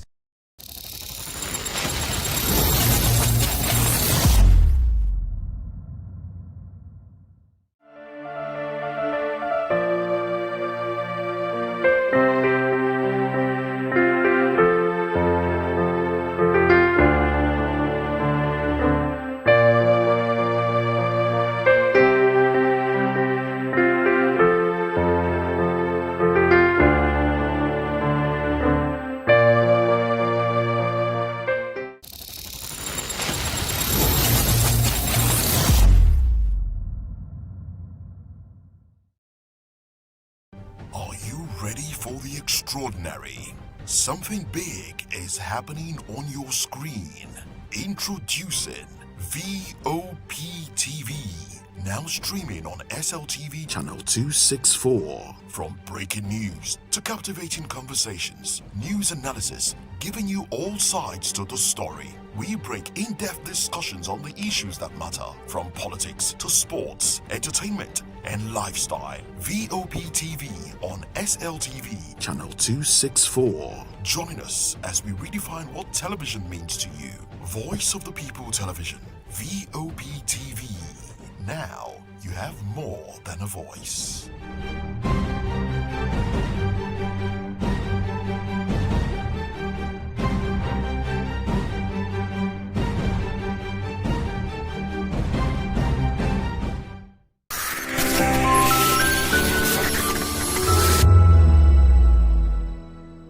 The red carpets, awards, the razzmatazz, music, fashion, interviews, and more. Spotlight on Voice of the People Television. Let's feed you with all the juicy stories in the global entertainment space, bringing you the glitz and glamour as it is hot. Stay tuned to Spotlight, 1 p.m. Monday to Friday. Spotlight on VOP TV. Entertainment like never before.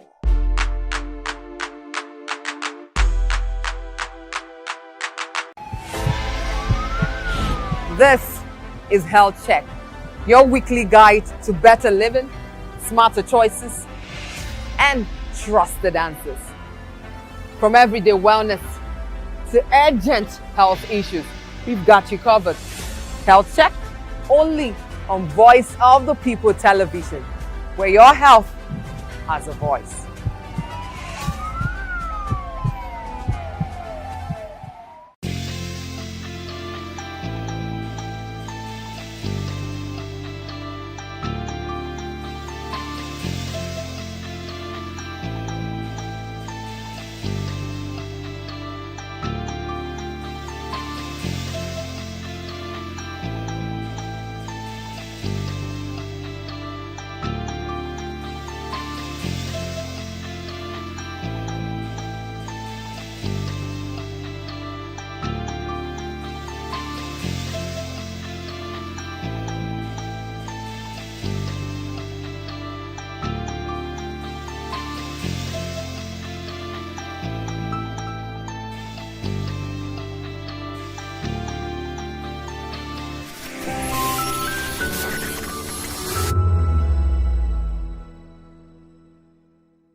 Welcome to the locker room, the home of football talk that matters. I am Jerry Arpillon. Join us every weekday, Monday to Friday at 5 p.m. Nigerian time, as we share the hot takes and hot debates in the exciting world of football. And joining me are the usual suspects, Ikechukwu and Mayowa, as we break down all the hot takes and everything that's happening in the football. Don't just watch football, live it with us. Catch us on the locker room and Voice of the People Television at 5 p.m. Nigerian time. And like I always say, if not 20 minutes off, please discuss. My name is Tao Familoni, and here's to VOP TV. Keep watching, stay tuned, do not touch that dial. My name is Made Kuti, and you're watching VOP TV. Keep watching. Welcome, my name is Zika Davis. Distinguished ladies and gentlemen, boys, viewers, everybody, boys and girls. This is VOP TV.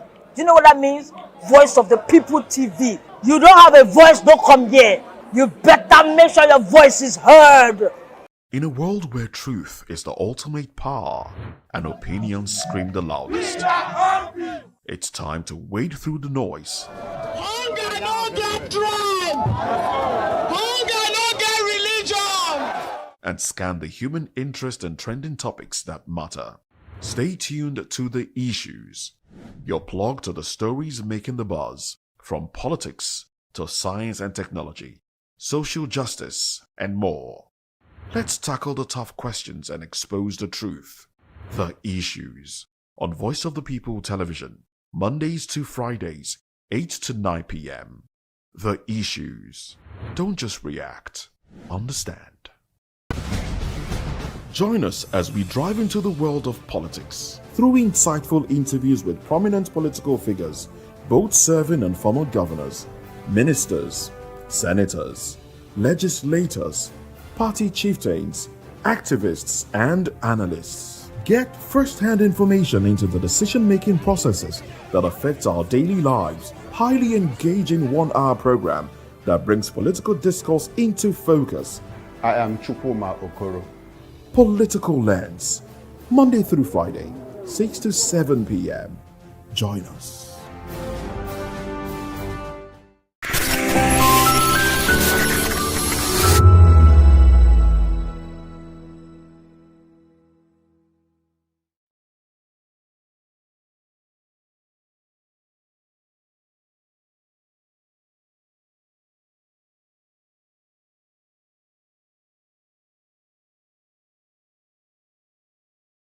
Behind every broken desk lies a broken promise. Education shapes the nations, but who is asking the right questions?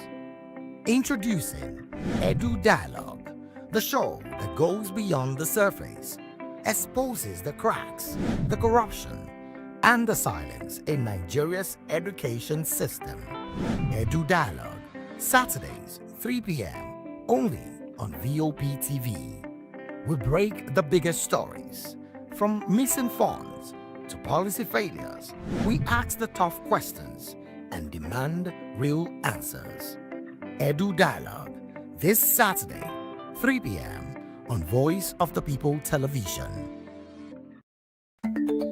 Africa is on the move, a continent of rising voices, untold stories, and powerful transformations. From the streets of Lagos to the heart of Nairobi, from the mines of Congo to the tech labs of Cape Town, the African story is being written every day. Bold, dynamic, unstoppable. This is African News on Voice of the People Television. We don't just bring you the news, we analyze and bring you Africa's heartbeat, the politics that shapes our nations, the economies that drives our future, the cultures that defines who we are. The voice that must be heard. Africa News, Africa's voice, Africa's future. Where Africa speaks, the world listens.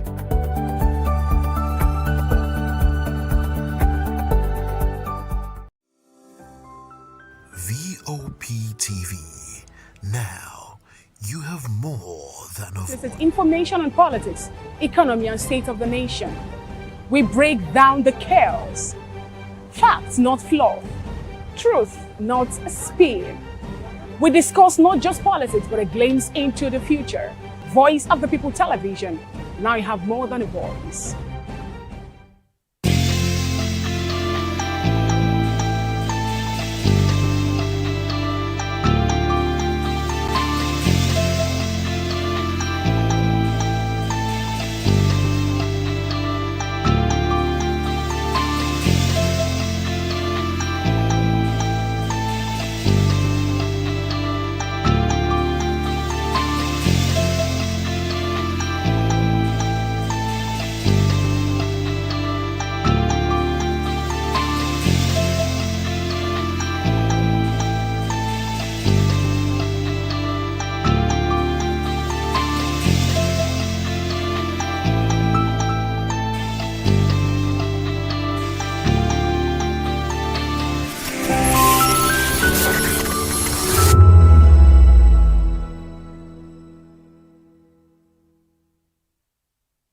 From the views on the streets, we go to bed empty hunger, to the blaring horns of a hustling city, the loudest voices of the common man got a medium to be heard. This particular administration, they were coming unprepared. It's not a bad thing to renovate the president's lawn. Through top-notch programming, unbiased reportage of news, sports, business, entertainment, and cultural documentaries, Voice of the People 90.3 FM became a symbol for 21st century media.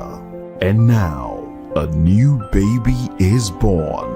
Voice of the People Television, VOP TV. Youthful, full of vigor and penchant for excellence in the continent's media space, exposing the wrongs, applauding the rights, dissecting the news without fear or favor, through factual and accurate stories and contents. Corruption kills three things that makes a society. Representing the interests of the people and giving them a voice. Voice of the People TV is here to stay towards building a fair society. VOP TV, Voice of the People Television, truly a voice for the people. We encourage you to click on the like button and subscribe to our YouTube channel. We are Voice of the People TV. Also follow us on all our social media platforms. We are at VOP TV Live. Visit our website www.vop.ng for fresh and trending news. Also watch us live on SLTV channel 264. VOP TV, Voice of the People Television. That's 2564 is coming up on Barney 9, right? The 2564 Atlantic Tower. What happens in the hush behind hangar doors? Who signs the papers that gamble with lives? Which truths were grounded before they even ever had wings? If you've ever buckled a seatbelt at 30,000 feet, if you've ever stared out of that tiny window and wondered who's really in control of the skies, it isn't just flight, it's power, it's politics, it's pressure sealed in steel. We're peeling back the clouds from runway risks to sky-high secrets.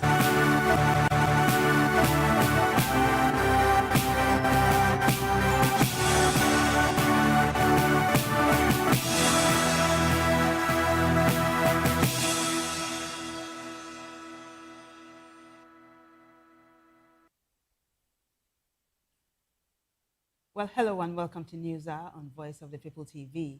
I am Vivian Oguche. And I am Nenna Ndomjoto. Before we begin the news, kindly visit our website www.vop.ng for fresh and trending news. Here are the headlines. Protest in Ibadan over pupils and teachers' abduction. Tinubu commends Navy for ending piracy and curtailing oil theft. Nigeria's First Lady tasks APC women on capacity building and numbers. NDC reaffirms stance on peaceful politics and dismisses protest claims. On the foreign scene, U.S.-Iran trade strikes near Strait of Hormuz. Well, in business news, Supreme Court sets aside order freezing Nestor Nikund assets.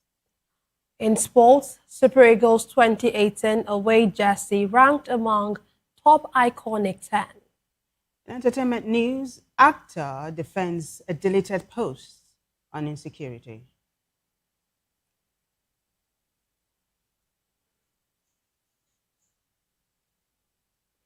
Now the news and details. President Bola Tinubu has expressed condolences to the families of the abducted pupils and teachers in the Orire Council area of Oyo State, stating that no child should be taken away from the safety of classroom and that no parent should have to endure such anguish. In a statement, the president said he shared in the pains and anxiety of the affected families in Esiele and Yawota, which has triggered nationwide concern over school security. Tinubu also commiserated with the family of Michael Oyedoko, who was beheaded by a bandit in Oyo State, describing the widow, Oyedoko, as a victim whose sacrifice would not be forgotten. Meanwhile, he assured that a coordinated and intelligence-driven rescue effort would continue, with the government deploying both kinetic and non-kinetic strategies to secure the release of the abducted victims. He added that he has also directed the deployment of a specialized security unit with advanced rescue capabilities to intensify efforts to secure the safe return of the abducted pupils and teachers.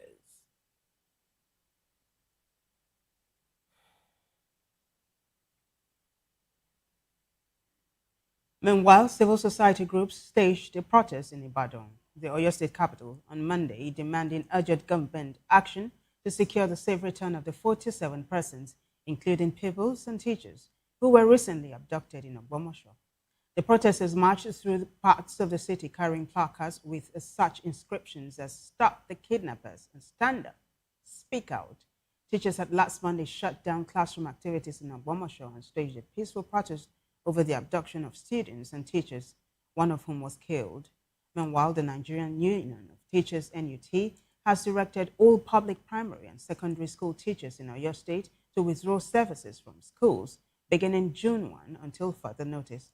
The directive by the NUT national leadership said the strike is in protest against the continued captivity of the abducted teachers and pupils and the uncertainty of their rescue and safe release.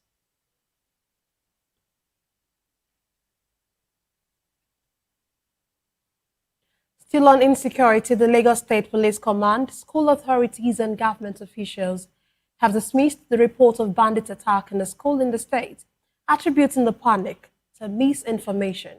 The panic was also linked to claims during the call-in program on the broadcast station that 2 schoolgirls were killed by bandits at a primary school in Imota, local council development area of the state. A headmaster at the local government nursery and primary school, Agbowa, in Odumeri Adekunle, said the alarm was triggered by an accident and not a security incident. Also, in a statement, the executive chairman of Imota LCDA, Benson Ayodele, described the claim as false and unverified, stating that there was no verified or credible security information confirming the alleged incident within the area. The spokesperson of the Lagos State Police Command, Abimbola Adebisi, also dismissed the claim of an alleged attack as false.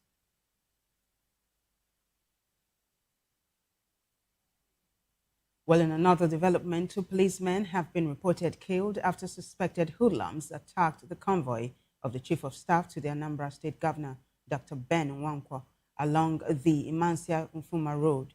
Nwankwo escaped unhurt in the attack that reportedly occurred on Sunday night. Reacting to the development, the Anambra State Commissioner of Police issued a 48-hour ultimatum to police formations and operational units across the state to track down and arrest those responsible for the attack. He described the attack as a direct assault on the authority of the state, stating that it will not go unpunished. He further expressed concerns over the emerging criminal tactics, noting that intelligence reports suggest that some attackers now disguise in police and military uniforms to evade detection. He urged members of the public and motorists to be vigilant, especially while traveling along vulnerable routes, especially the Amansia Fuma Road, which he described as an isolated route that has recently become a hotspot for criminal ambushes. In the meantime, President Bola Tinubu has commended the Nigerian Navy for its role in securing the nation's territorial waters, successfully eradicating piracy and drastically reducing crude oil theft. Speaking in Lagos while launching the Nigerian Navy International Fleet Review, IFR, at the Eco-Atlantic waterfront in Lagos, the president commended the modern operational capabilities of the force, noting that it directly protected coastal communities. According to him, these feats achieved through effective integration of surveillance, rapid response mechanisms, and operations have enhanced the security of communities and contributed to increasing and supporting national economic growth.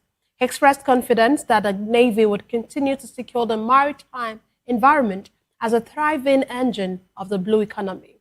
The event was a flagship activity marking the Nigerian Navy's 70th anniversary celebrations, honoring the service's establishment on June 1, 1956. It featured the commissioning of 3 naval vessels, NNS Mambila, NNS Gurara, and NNS Oloibiri, alongside a presidential trooping and presentation of new colors. Now, the Nigeria Data Protection Commission, NDPC, has highlighted the growing cyber threats to government institutions as Nigeria expands digitization efforts, disclosing that hackers launched over 2,000 attacks on its service portal within 1 week. The NDPC National Commissioner and Chief Executive Officer, Dr. Vincent Olatunji, said this in Abuja during a technical and organizational drill on data protection measures for IT administrators across ministries, departments, and agencies.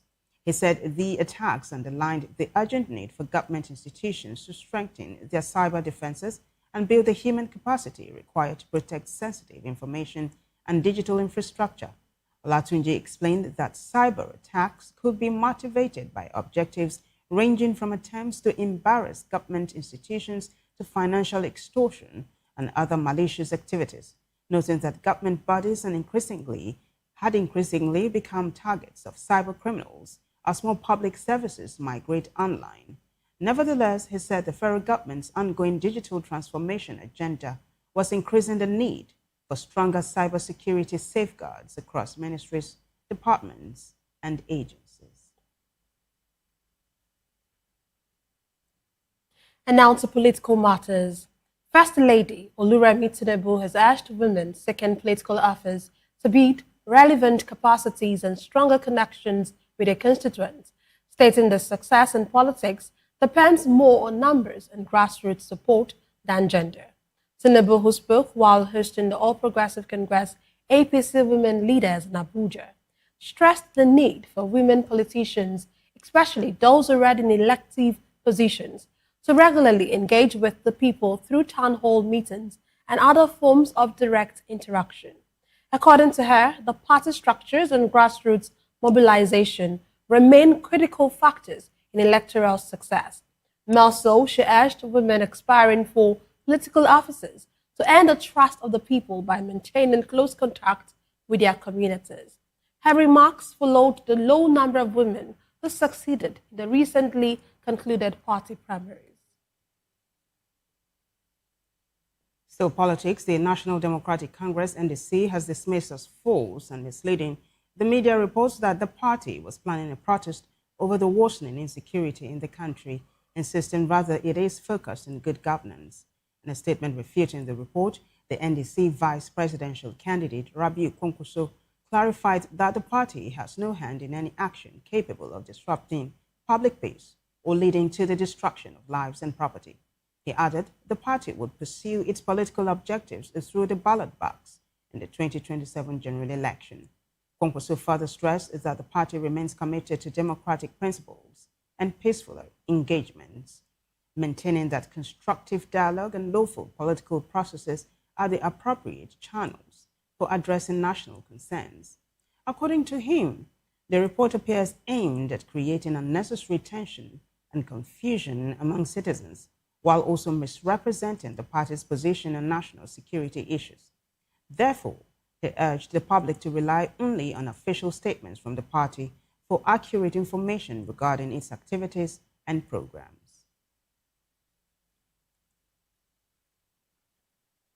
Meanwhile, a chieftain of the African Democratic Congress, ADC, Abacha Lawal, has resigned from the party, alleging that the recent presidential primaries were manipulated and massively rigged at all levels to favor former Vice President Atiku Abubakar.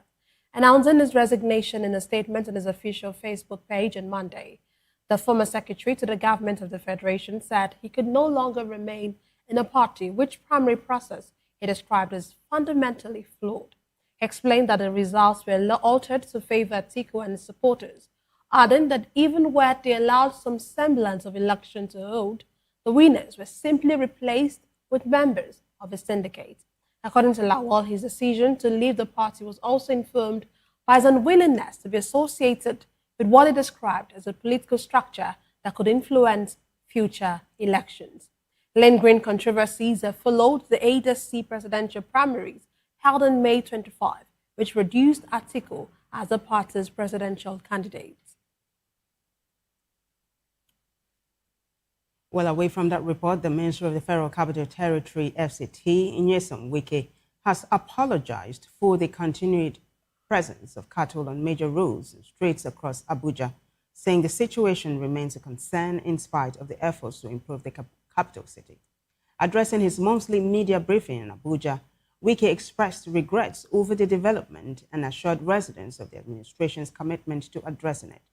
Meanwhile, he also highlighted ongoing infrastructure projects across the territory, noting that development initiatives were being extended beyond the city center to communities in satellite towns. According to him, the projects cover road construction, water supply, and housing for public officials. He stated that the road projects executed across the FCT have contributed to improving access and strengthening security in several communities.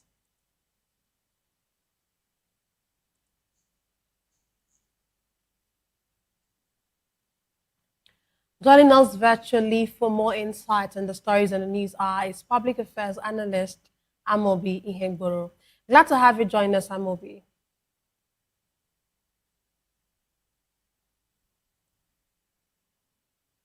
Can you hear me? If you can hear me, please, you can unmute your device, please.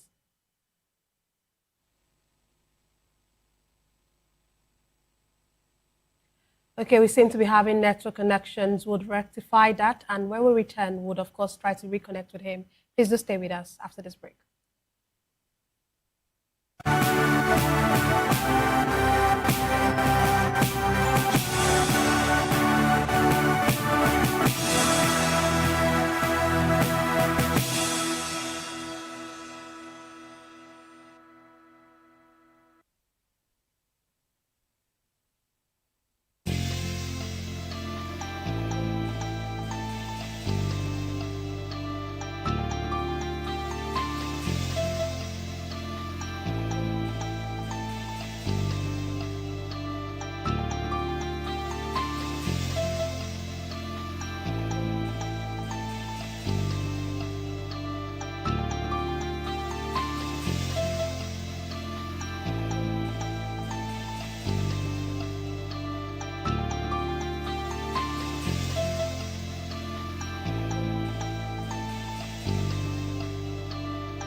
Extraordinary. Something big is happening on your screen. Introducing VOP TV. Now streaming on SLTV channel 264. From breaking news to captivating conversations, news analysis, giving you all sides to the story. We break in-depth discussions on the issues that matter, from politics to sports, entertainment, and lifestyle. VOP TV on SLTV channel 264. Join us as we redefine what television means to you. Voice of the People Television, VOP TV. Now you have more than a voice.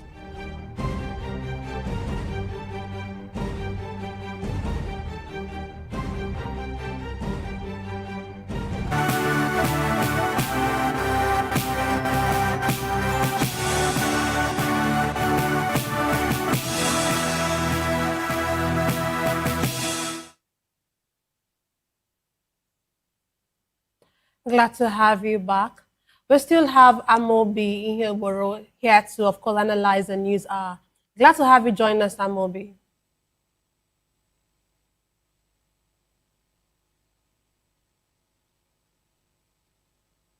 Glad to have you join us. Please unmute your device if you can hear me.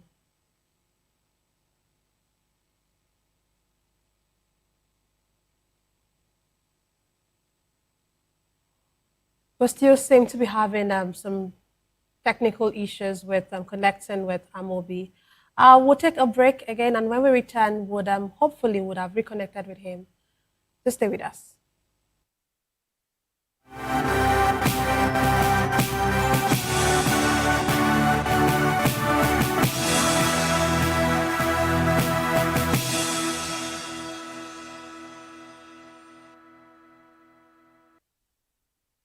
The red carpets, awards, the razzmatazz, music, fashion, interviews, and more. Spotlight on Voice of the People Television.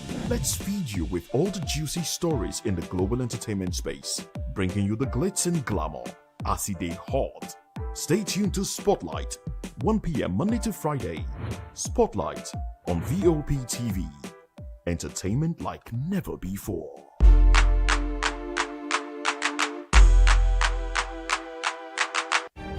In a world where power shifts with every headlines, news breaks and events happens, we bring you unbiased and explicit information on politics, economy and state of the nation. We break down the chaos. Facts, not fluff. Truth, not spin. We discuss not just politics, but a glimpse into the future. Voice of the People Television. Now you have more than a voice.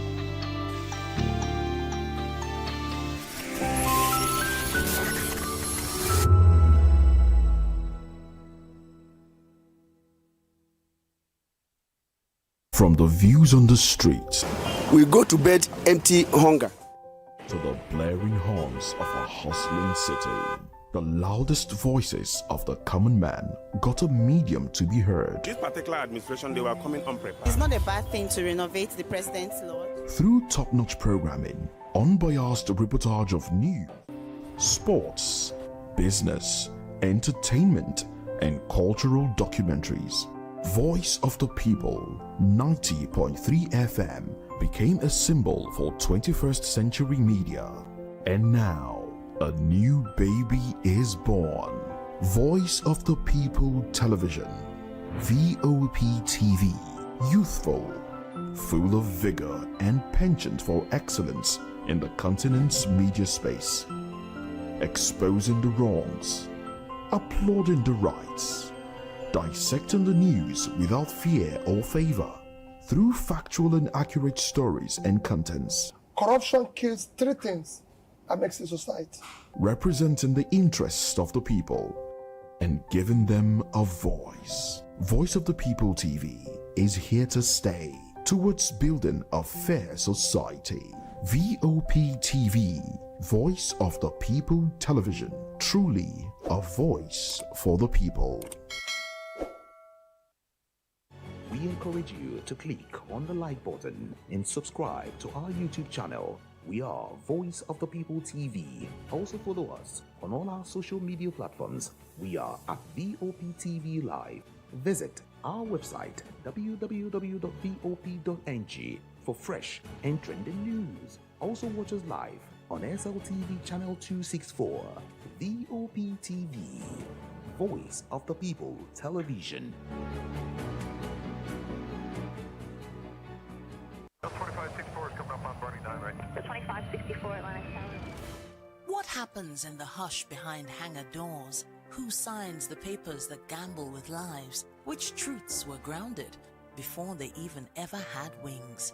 If you've ever buckled a seatbelt at 30,000 feet, if you've ever stared out of that tiny window and wondered who's really in control of the skies, it isn't just flight, it's power, it's politics, it's pressure sealed in steel.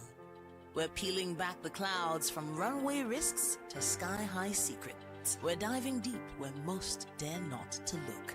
Aviation Scope, every Sunday at 7 p.m. only on Voice of the People TV. We don't just report, we reveal. We don't just ask, we uncover. Because when it comes to the skies, ignorance is turbulence. Aviation Scope, the sky isn't the limit, it's just the beginning. This is Health Check, your weekly guide to better living, smarter choices, and trusted answers. From everyday wellness to urgent health issues, we've got you covered.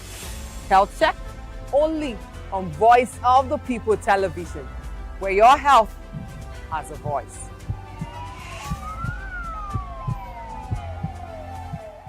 Join us on People's Voice, where we amplify the voice of those that matters the most. Join the conversation. Share your thoughts with me. I am Xavier Udo.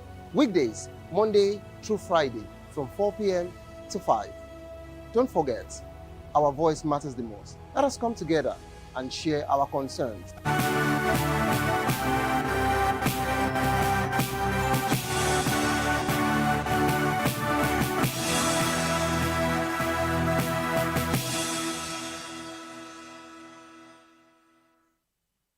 Welcome back, everyone. We do apologize for our inability to reconnect with Amobi Ihebro. And now the rest of the bulletin.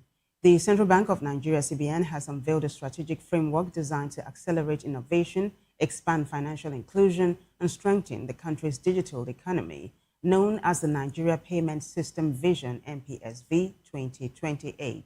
Launched in Abuja during a gathering of banking executives, fintech operators, regulators, and development partners, the roadmap underscored the collaborative effort required to transform Nigeria's payment ecosystem over the next 4 years. According to the CBN, the vision is to position Nigeria among Africa's leading payment ecosystems by promoting faster, safer, and more efficient digital transactions across the country. It explained that the framework identifies several key priorities, such as enhancing interoperability among payment service providers. Others include improving access to financial services for undeserved populations and strengthening cybersecurity measures to protect users and financial institutions from emerging digital threats. According to the CBN, the initiative will support cross-border payment systems within the framework of the African Continental Free Trade Area, enabling Nigerian businesses to participate more effectively in regional and global trade. Nigeria and China have committed to strengthening cooperation in technology and innovation through youth exchange programs aimed at boosting skills transfer, digital development, and long-term bilateral relations. This was highlighted in Abuja during the China-Nigeria Youth Exchange Seminar on China-Africa Community with a Shared Future, organized by the China Cultural Center in Nigeria and aimed at deepening practical collaboration in education, innovation, and capacity building among young people. In his keynote address, Chinese Minister Chancellor Zhu Hongyo said China and Africa, including Nigeria, are working to strengthen cooperation through practical engagement and people-to-people relations. Noting that the partnership has grown steadily over the 55 years of diplomatic relations between Nigeria and China, he urged young people from both countries to take active role in building stronger relations through innovation, learning, and exchange programs. On the spot, the Director of Education and Youth Development at the Federal Ministry of Youth Development, Despan Kwandem, described the seminar as an important step in building structured engagement between Nigerian and Chinese youth. Now, on the foreign scene, the United States says it hit Iranian military sites over the weekend, with Tehran saying it responded by targeting a U.S. base. This marks the third escalation in a week around the Strait of Hormuz. U.S. Central Command says it launched what it called self-defense strikes after what it called aggressive Iranian actions, which includes a U.S. drone shutdown over international waters. Iran's Islamic Revolutionary Guard Corps says it targeted an airbase used by U.S. forces for an attack on Iran. According to CENTCOM, 2 Iranian ballistic missiles targeting U.S. forces in Kuwait were intercepted. No American personnel were harmed. Kuwait says its forces confronted hostile missiles and drones.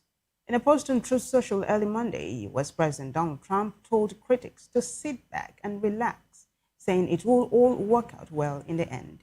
He added that Iran really wants to make a deal, and it will be a good one for the U.S. Still on the foreign scene, Iranian state TV reported Monday that a ceasefire agreed between Iran and the United States in early April is very likely to end if Israeli attacks on Tehran-backed Hezbollah in Lebanon continue. No further details were provided. Earlier, the Iranian state news agency Tasnim reported that Tehran was halting indirect negotiations with the U.S. The agency cited Israel's order for troops to push deeper into Lebanon, saying it complicates diplomatic efforts to end 3 months of war. There was no immediate confirmation from Iranian officials. United States President Donald Trump told an NBC reporter he had not heard from Iran about any suspension of talks. Trump added that too much was being said publicly and that going silent would be very good. Tasnim also reported that Iran's negotiating team has stopped exchanging messages with Washington through mediators. It links the move to attacks on Lebanon, where it said the US-Israeli war against Iran has reignited Israel's conflict with Hezbollah. Well, in the meantime, United States President Donald Trump says Israel will not send troops to Beirut. The statement on Monday followed a call with Israeli Prime Minister Benjamin Netanyahu. Trump said any troops already heading to Beirut have been turned back. The president also said he spoke with representatives of Hezbollah through intermediaries. He said the group agreed to stop all shooting. Trump called both conversations very productive in a post on Truth Social.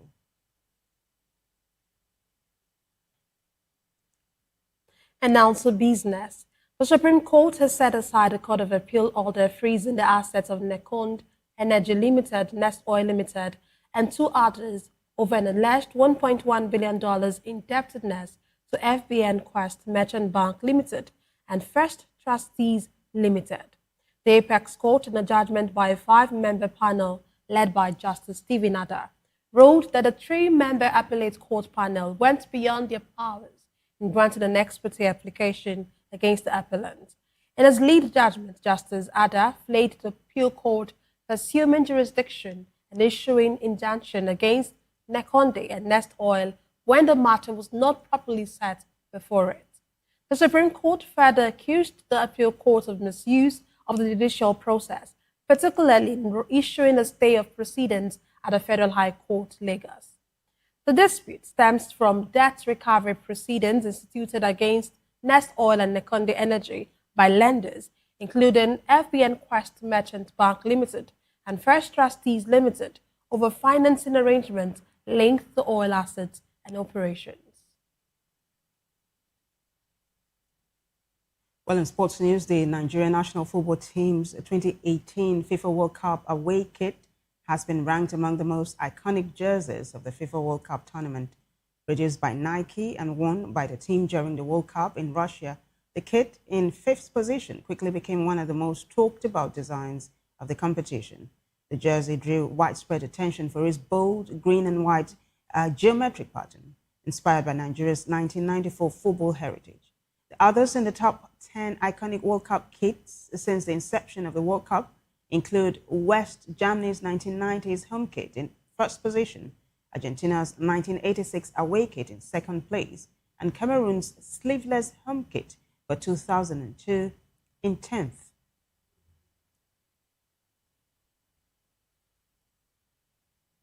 And now to sport, French club Monaco has confirmed that Belgian coach Sebastien Pogornili has been sacked after just under 8 months in the job. He, 38, joined Monaco last October from Union Saint-Gilloise in place of Adi Hutter. He had 1 more year left on his contract, but paid for a 7th-place League One finish that saw the club miss out on Champions League football next season. However, Monaco secured a spot in the UEFA Conference League playoffs. Still in League One, Lille have announced that Brazil assistant coach David Ancelotti will be their new coach a week after Bruno Genesio's departure. The son of Carlo Ancelotti has signed a 2-year deal with the French club, though they did not say if he would leave his role in his father's Brazil coaching staff before the World Cup, which runs from June 11 to July 19. The 36-year-old is in line for his second spell as a head coach, having spent 6 months with Brazilian outfit Botafogo last year.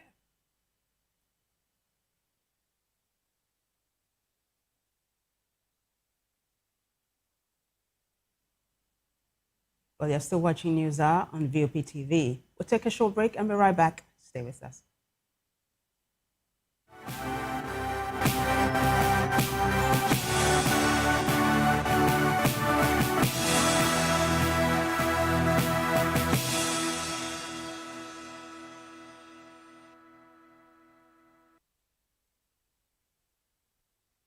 In a world where truth is the ultimate power and opinions scream the loudest, it's time to wade through the noise. Hunger no get tribe. Hunger no get religion. And scan the human interest and trending topics that matter. Stay tuned to The Issues, your plug to the stories making the buzz, from politics to science and technology, social justice, and more. Let's tackle the tough questions and expose the truth. The Issues on Voice of the People Television. Don't just react, understand. In a world where power shifts with every headline. In a nation full of questions. In a world filled with noise, the truth needs the voice. The policies that shapes our world and the economy that determines our future. Every hour, every day, the grapevine keeps buzzing. And together, we are committed to telling the stories that shape our world because your voice is our focus. Don't forget, our voice matters the most. Let us come together and share our concerns.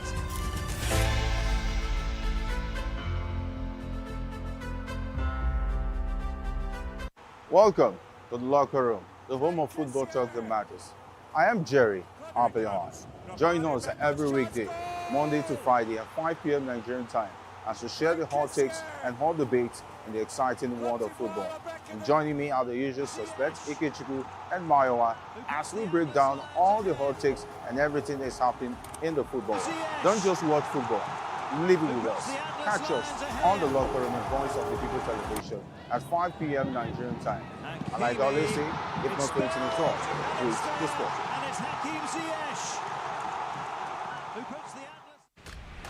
Yes, obviously everybody knows the game is beautiful and that's why I love sports. My name is Kizzy K. You're welcome to my republic. But remember, there can never be a transfer without a window. Just like there can never be a deep thinking without a Pep Guardiola in football. You can't say tennis without talking about Djokovic. So why not give me attention on the show so I can run your race on the TV like Lewis Hamilton Formula 1 star. Don't forget, when God have mercy on you, you can achieve your goals like Cristiano Ronaldo. I am a proud Nigerian, and right here, we talk NFF. For every sports update, commentaries, live interviews on the game, we got you on this, because right here at Voice of the People TV, the Sports Public Show has got everything just for you to be part of it. I love the beautiful game, and that's why Kizzy K loves sports.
Welcome back, everyone. Entertainment news now.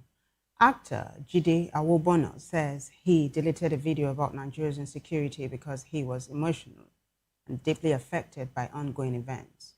In an Instagram statement, Awobono urged Nigerians not to attack one another, noting that people process pain differently.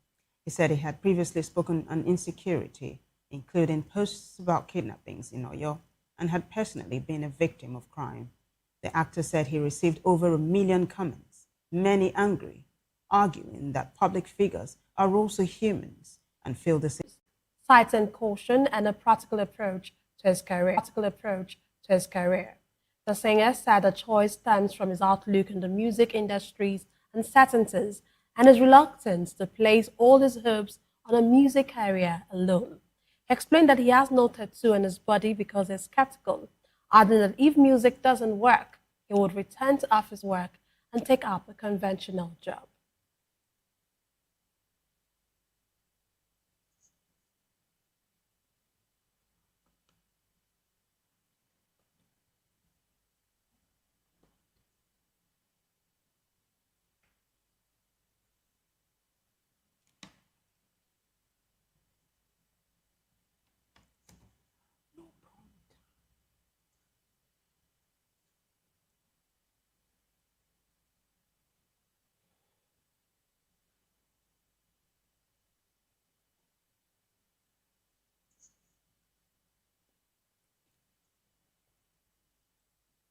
Well, it's a wrap on News Up, but before we go, the headlines. We told you that Tinubu has condoled beheaded teacher's family and is pledging kidnapped students' rescue. Also protesting about the over pupils and teachers' abduction. Tinubu commends Navy for ending piracy and curtailing oil theft. Remi Tinubu tasked APC women on capacity building and numbers. NDC reaffirms stance on peaceful politics and dismisses protest claims. On the foreign scene, U.S.-Iran trade strikes near Strait of Hormuz. Well, in business news, Supreme Court sets aside order freezing Nestor and Nikon assets. In sport, Super Eagles 2018 away jersey ranked among top iconic 10. Well, in entertainment news, actor Awobono defends deleted posts on insecurity.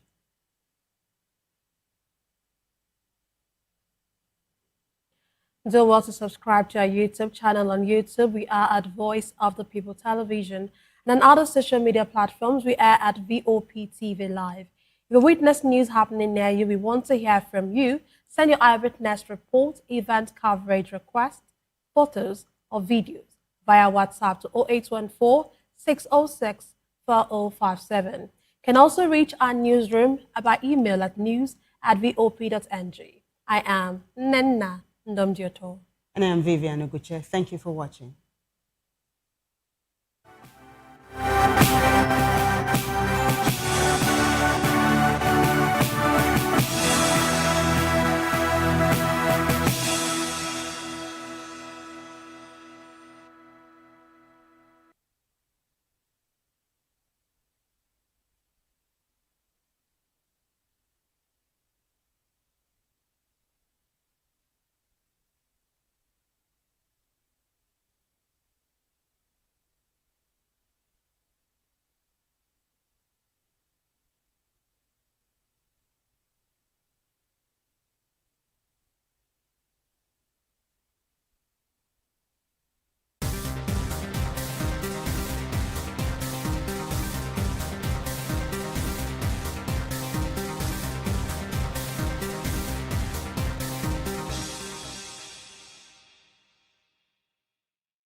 Nigerians, your voice matters, and in 2027 it starts with your permanent voters card, your PVC.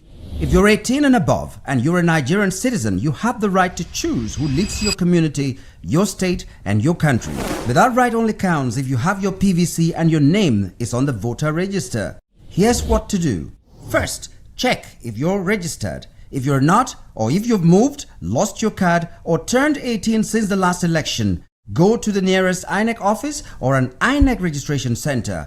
Second, it's free. Don't pay anyone for any registration or collection. Third, collect your PVC early. Don't wait until the week before elections. INEC will announce dates. Listen to radio, TV, and follow INEC's official pages. Your PVC is more than plastic. It's your power to hold leaders accountable. It's how you decide on roads, schools, hospitals, and jobs for your community. When you vote, you decide the future of your children. Get registered. Get your PVC. Vote in 2027. For Nigeria to work, you must be a part of it. Your vote, your future, your responsibility. This message is brought to you by Iruka Group of Companies.